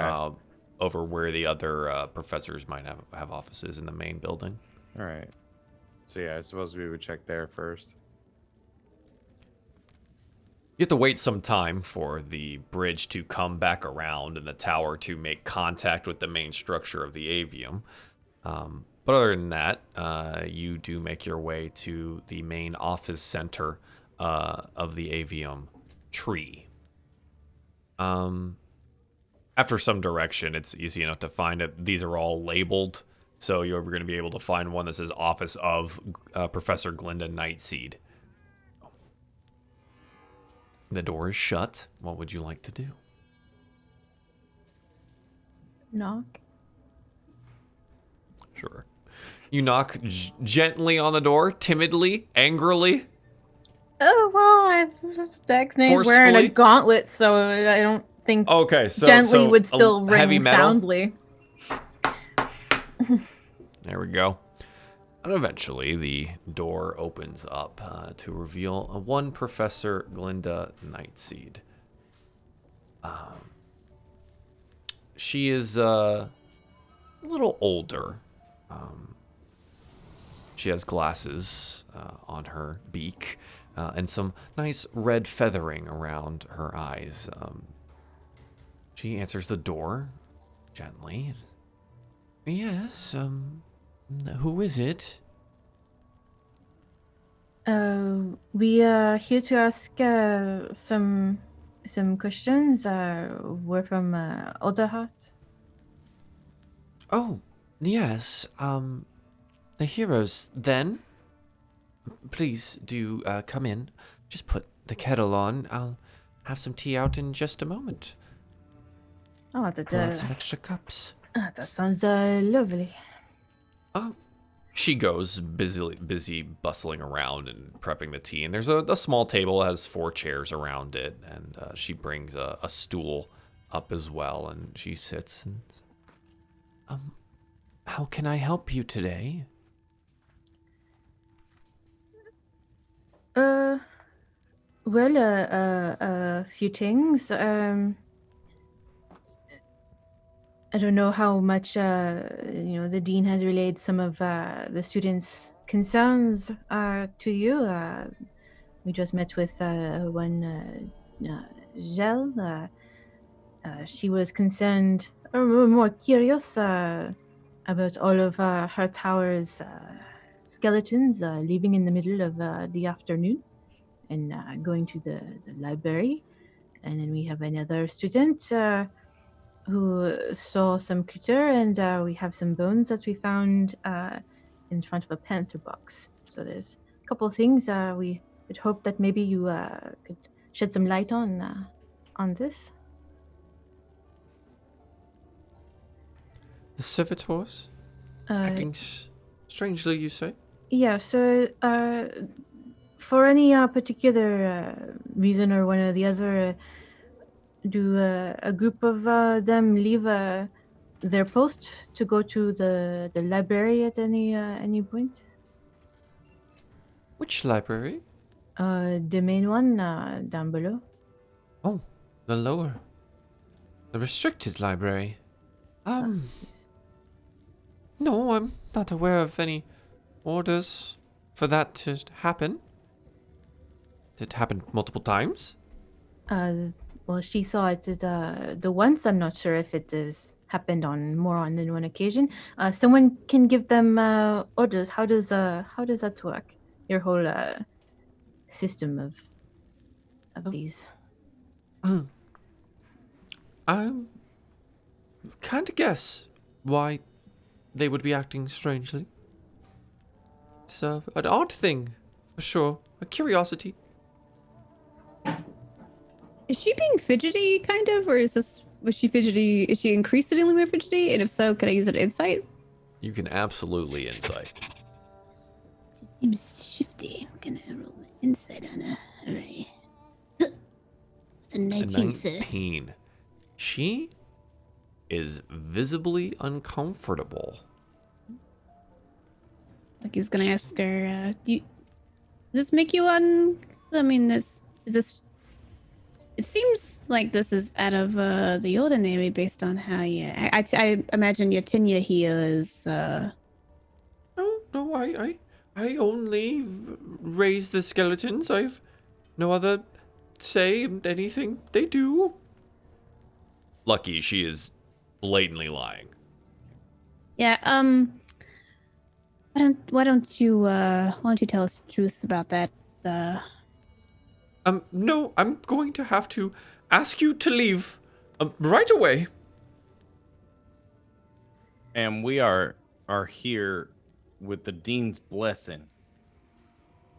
And yes, and I am a professor of the avium with the dean's blessing as well, and I will not be questioned in such a manner in my own office. We have not been rude or inconsiderate. We, have quite the event happening against Alderheart, and there is very suspicious things happening at the campus. I would hope that you, as a tenured professor, would want the care for the avium and its students.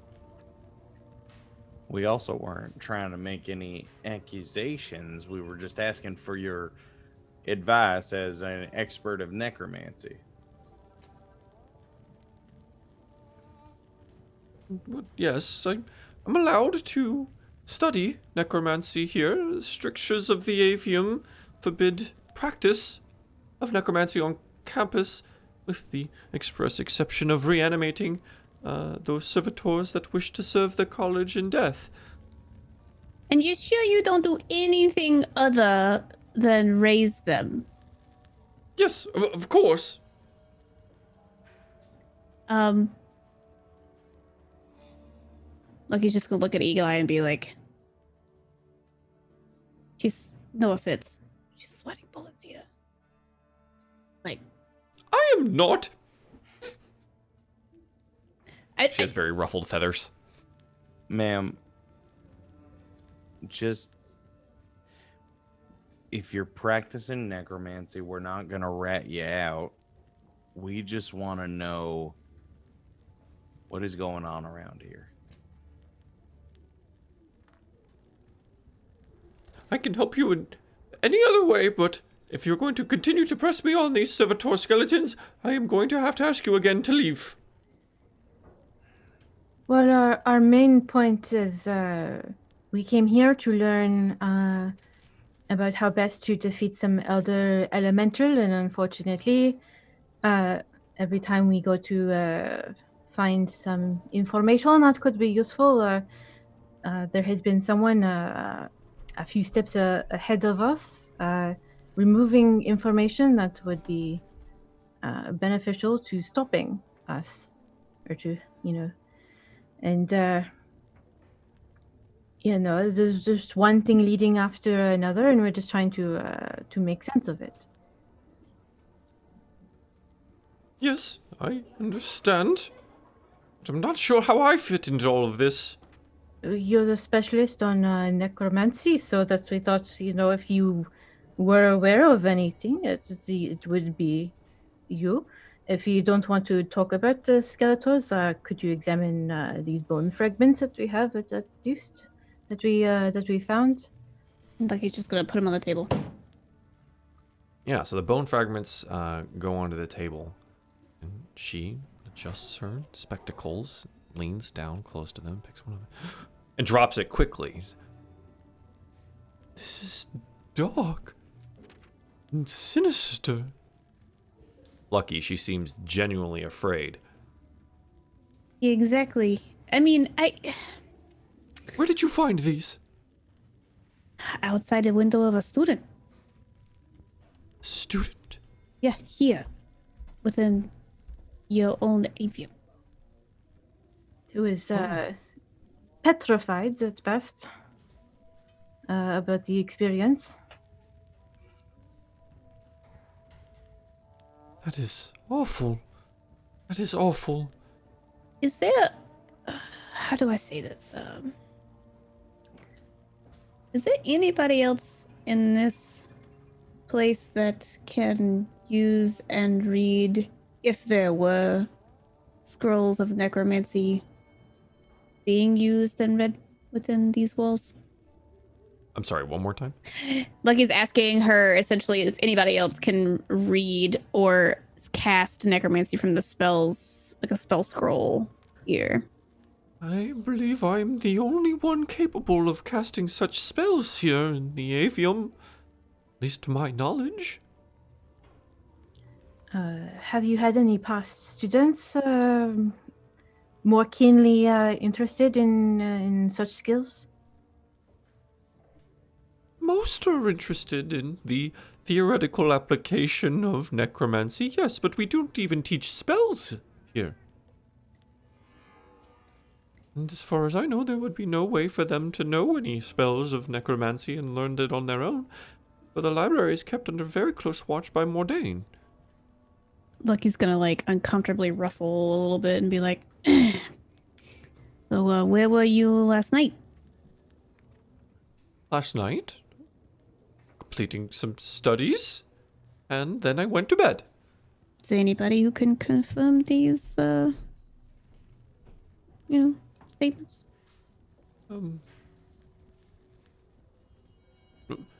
Students that would have seen me walking through the halls, potentially from my rooms, back from my laboratory. Potentially, huh? going to have to ask you to not to question me in this manner.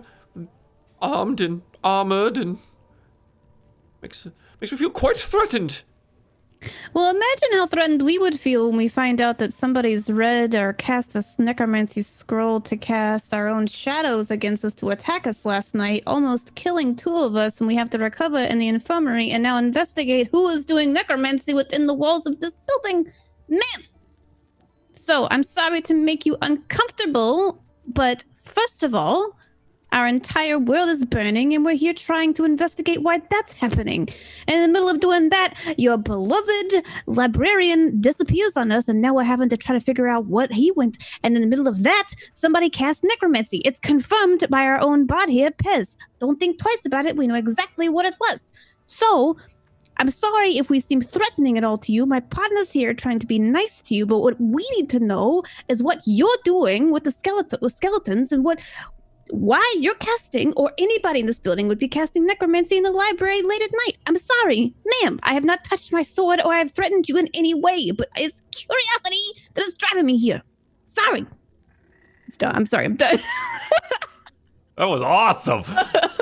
She's like leaning back a little bit, kind of shrunken down. Feathers are ruffled up a little bit. She's like, Can I potentially use that roll, use an intimidation roll to try to get more information about her? Either casting or the skeletons, whatever you like to do. Certainly try to intimidate. Can Dagonet help with puffing himself out Just as being big? defending Yes. themselves about being armored when he followed the rules the first time? Sure. Sweet. Boop, boop, boop, boop, boop. I never intimidate, so I'm just like, where is it? It's alphabetical, Leslie, you idiot. There you go. A 19. You know, I didn't make a full NPC sheet for her because I didn't think it would ever come to this. She's got strange eyebrows, and now I just need to know why they're quivering.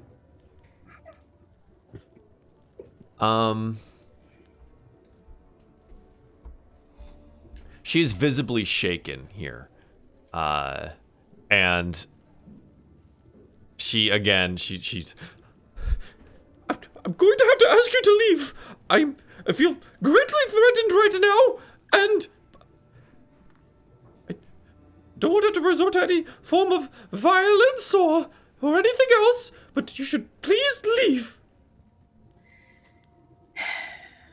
Can I cast with this, if a calm emotions, is that something that I could do against a single person? Can you put it in the chat for me so I can read it? You can attempt to suppress strong emotions in a group of people. Each humanoid in a 20 radius sphere centered on a point you choose within range must make a charisma saving throw. Creature you can choose to fail this if it wishes. If a creature chooses, or if it fails, choose one of the following 2 effects. Suppress any effect causing a target to be charmed or frightened. When the spell ends, suppressed effect resumes, provided that the duration has not expired in the meantime. Okay, so the following 2 effects causing them to be charmed or frightened. As an interesting wording, it makes it sound like it would suppress magical effects on them. Something magical that makes them frightened, or something like an intimidating presence from a dragon or something like that. You could cast calm emotions and it would dampen the frightening presence of that. But similarly, the first sentence. Similarly, it sounds like because she is indeed intimidated, the effect would be you dampen the emotions because Dagonet and Lucky are intimidating her. It takes you 6 seconds to cast. It is vocal and somatic.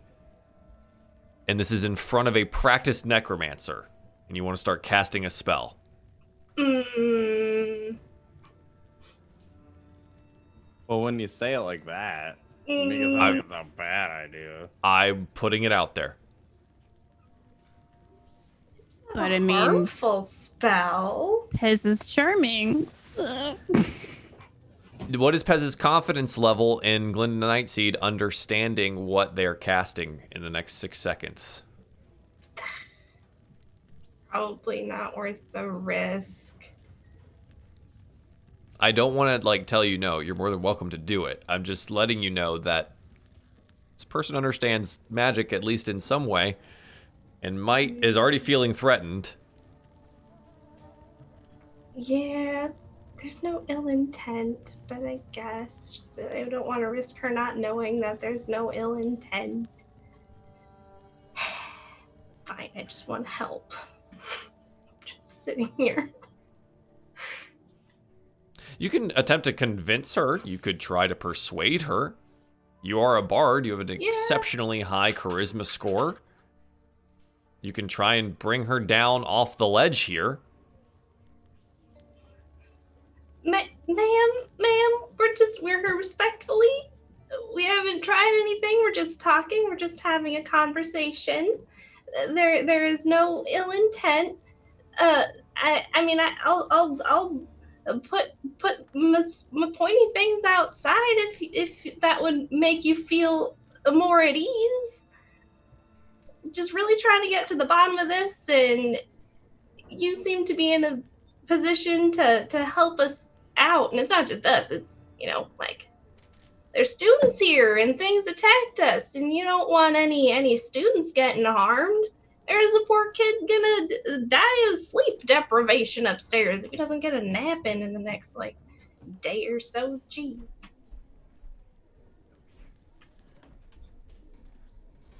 Okay. Roll me persuasion. See what's up. 27. What the hell roll was that? Holy crap, it was a 19. You have a +8 in your charisma for persuasion. That's actually insane. Glinda looks up. You're right. Don't want students getting hurt. Just children. I'm sorry, but I can't tell you about the servitors. What I can tell you is that these bones are not from them. I can also tell you that whatever magic was used to create the servitors that I use here does not summon any form of shadows.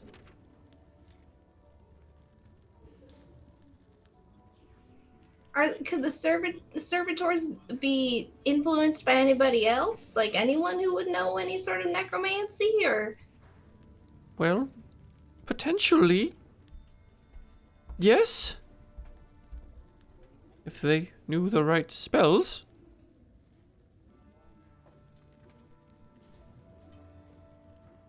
What level of learning would that take? Like, could a novice be able to tell a servitor's where to go? No. At least someone of my practice in the art. Someone who would have spent at least 9 years of practice. Gone up 9 levels of stairs in casting necromantic spells.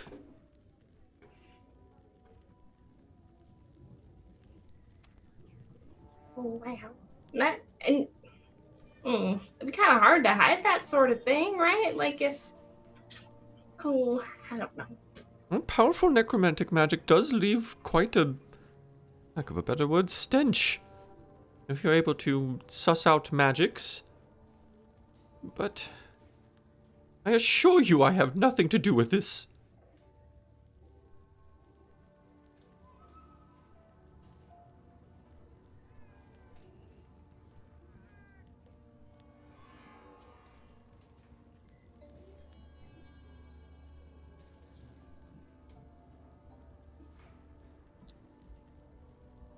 Is there anything, like, interesting around the room that kind of, like, draws the eye?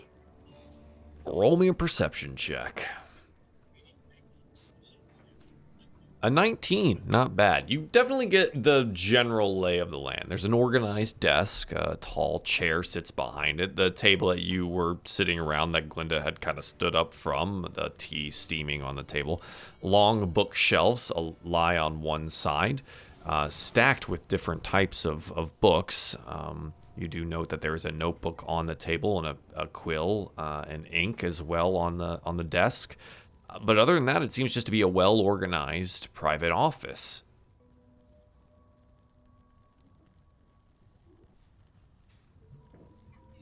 Is there anything interesting on the notebook? The notebook's kind of far away from you. The cover is indeed closed, but it looks to be somewhat personal. Is it her diary? Maybe. There are plenty of interesting books on the shelves, but it would take more than a cursory look around the room for you to figure out if any of the books are interesting.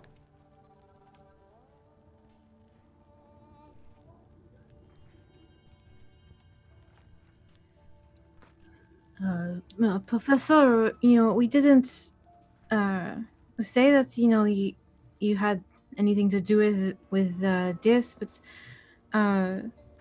anyone who would be doing this would probably want to hide their efforts. Do you think any of the staff would have these capabilities? In what way do you mean they would hide it? Well, obviously, necromancy is not supposed to be practiced, but it has been practiced on the campus. So, and anyone trying to cover up our efforts to stop the threat of the destroying the Humblewood. Someone who probably know the campus very well, who would be very advanced in magic, who would have the capabilities of learning necromancy on the side.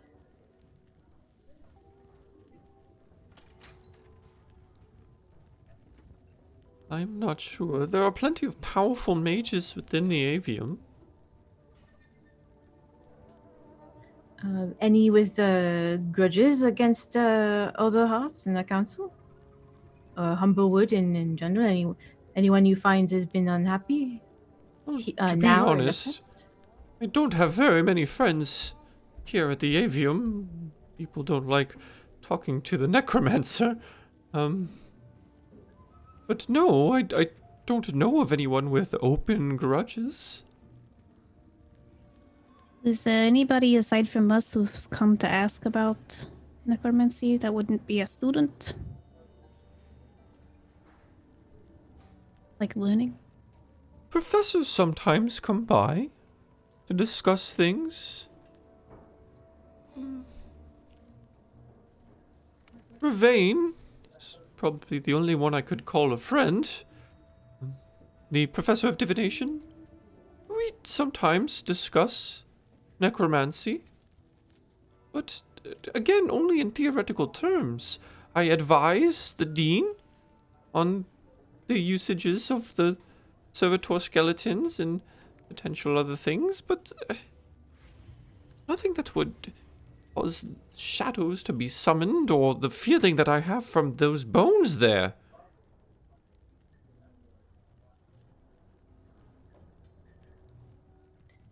Have you read anything of this type that would cause that? Would you have a direction for us to research to know more about these type of bones and where they would come from? Well, they are bird folk bones. I trust you had been able to suss that out. But some kind of magic was cast upon them. The feeling of the servitor magic is entirely different from this. Servitor magic is done only on the willing. This is something else.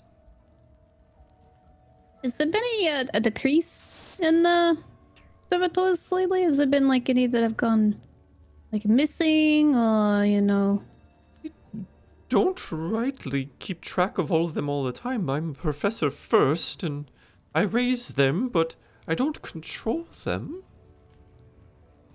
Have you had orders to raise an abundance of them lately, or just normal amounts? No. Every once in a while, an old professor will die and bequeath their remains to the Avium forever. so they may continue their work in some way, their research in some way after death. It may be no more than one every 6 months? Is this like a ceremony of some sorts? Like, does anybody help you with these, or? The funerals are always ceremony, but the raising tends to be done in private, as, I don't know, some kind of way to prevent people from seeing them in their truly barest form before they are raised. That's true. I just was curious if there's anybody else in the room to help you with these raisings, essentially, you know? Oh, occasionally the dean will stop by if these are professors of his and the avium itself, and he will come to the ceremony, and again, they're old friends, and they're giving the greatest gift they could to the avium. Does anyone do you keep active track of the active skeletons that are working at the avium? Would they maybe take a note yes. of some of I'm them missing? Yes. Let me come up with a name really quick to figure out who it might be. Gertrude Havernack would be the one that you are looking for. She's a scribe of the dean's.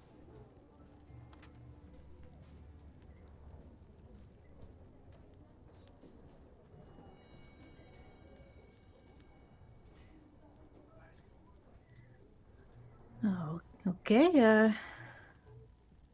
I know we look off-putting, but again, you know, we did comply.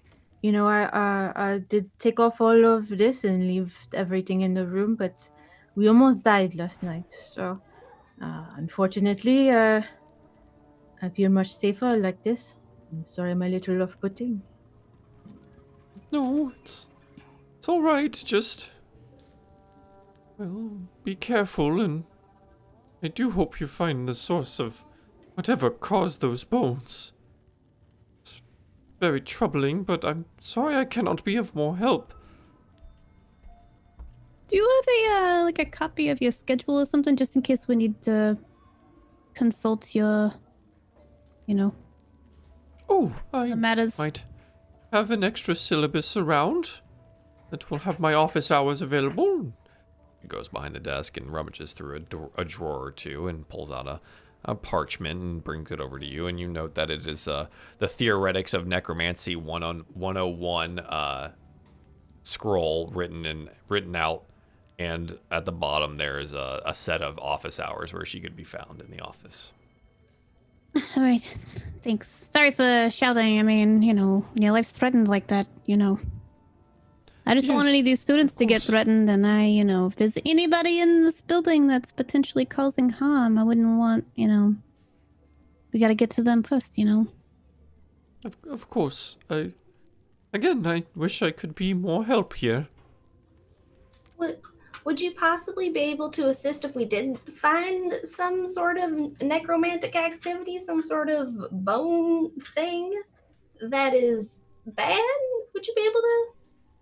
Well, maybe I would. It's probably on a case-by-case basis, but potentially, yes.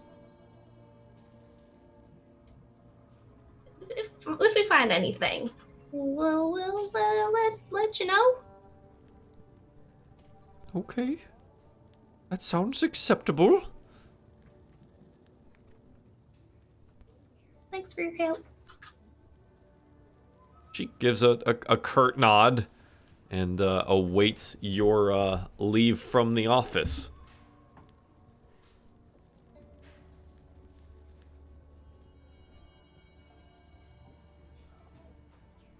Like he's gonna stand up to shuffle away and out. I'm gonna see if I can't walk around a long way closer to her desk and just kind of peer over by the book and just see what it is. It would be super obvious if you did it. I'm gonna drop a bag and kick it. Be like, oh no. Sure, right. You want to get it closer? Okay. Roll me perception. See what you can see. I want to know what it is. 13. You go to pick it up and you kind of glance over at quickly to scan the desk to see what what might be on the cover of the notebook. It's just a plain black notebook with a bit of bird scratch on it that just says personal notes. Okay, thanks. It doesn't say Dear Diary on the front, sadly, but pretty close. It's pretty close. Okay. The rest of the party leaves the office. All right. I think this is where we call it. The mystery shall continue on. We'll have to find out next week who the baddie is, I guess. But you did some good investigating today, and hopefully there are some answers, but still some questions to be answered.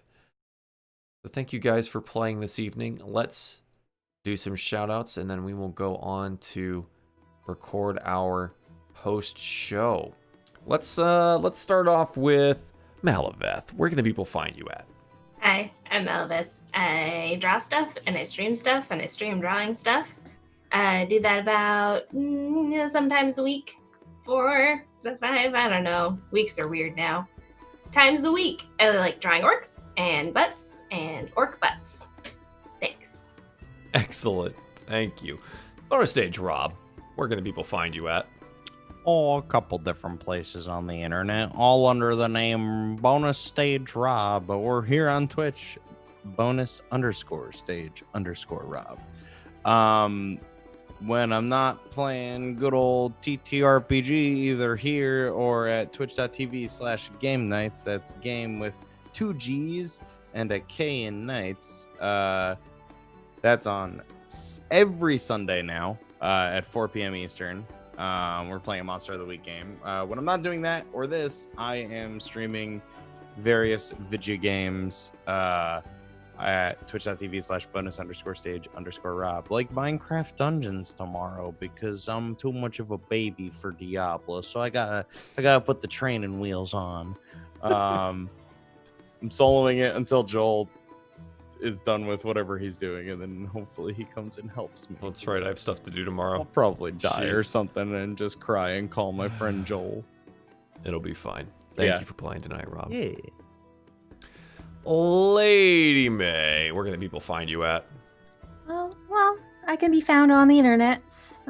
Here, mostly playing Dagonet. And then Twitter and Instagram, where I post things about what's going on. Sorry, Nemo just launched off me and now I'm covered in his cat hair. But yeah, I have cats and I post pictures of them. And I'm playing a lot of Animal Crossing, so I talk about that a lot. And then eventually we'll paint things like Demon Souls stuff. Yeah, all right.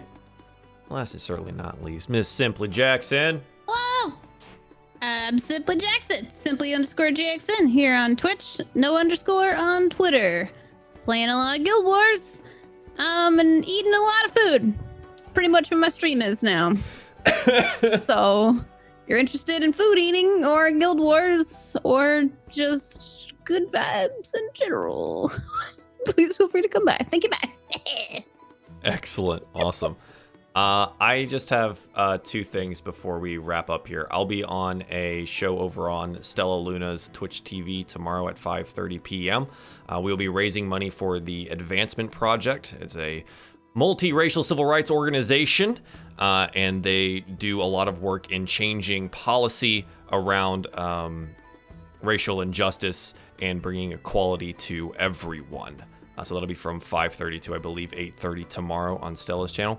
And last but certainly not the very least, we actually have a sponsor this evening. This show has been sponsored by Start playing. Are you a forever DM? Is there a module you've always wanted to play but haven't? Maybe a new game system you want to play but no one wants to be your GM? Have you spent a ton of time digging through forums trying to find the right game for you? Well, Start Playing wants to fix that. Start Playing is the place to find online tabletop role-playing games run by professional paid GMs. If they have online marketplace of GMs who are running hundreds of paid games for anyone to join. If you're looking for just yourself or have a group of friends, Start Playing takes the work out of finding a GM. Amazing games, professional GMs, just start playing. There is a link below the Twitch, as well as a link in the chat right now, and for everyone on YouTube, Spotify, SoundCloud, etc. That'll be in the description below, and you can click the button there. It's startplaying.games/u/DieFall for our personal vanity link. Go make an account, helps us out, makes everything look really cool, and see if there's any games there that you might want to play. I will also be hosting 2 games if you would like to play in the Humblewood world in a one-shot on either the 20th or the 27th. You are more than welcome to sign up on either of those 2 things. If spots fill up, we'll look at doing more of them. I just want to try to gauge some interest here, and that's what we're doing with this company, and we're going to find out what happens, and thanks to Start Playing for sponsoring this evening's show. That all being said, we have a Patreon post show to do, so thank you, patrons. If you want to join that, go to patreon.com/DieFall and get all yourself some cool things and get involved with the show itself. We all appreciate that. Thank you, thank you, thank you. And we're going to go do that now, so have an excellent evening. We will see you all next week. Goodbye.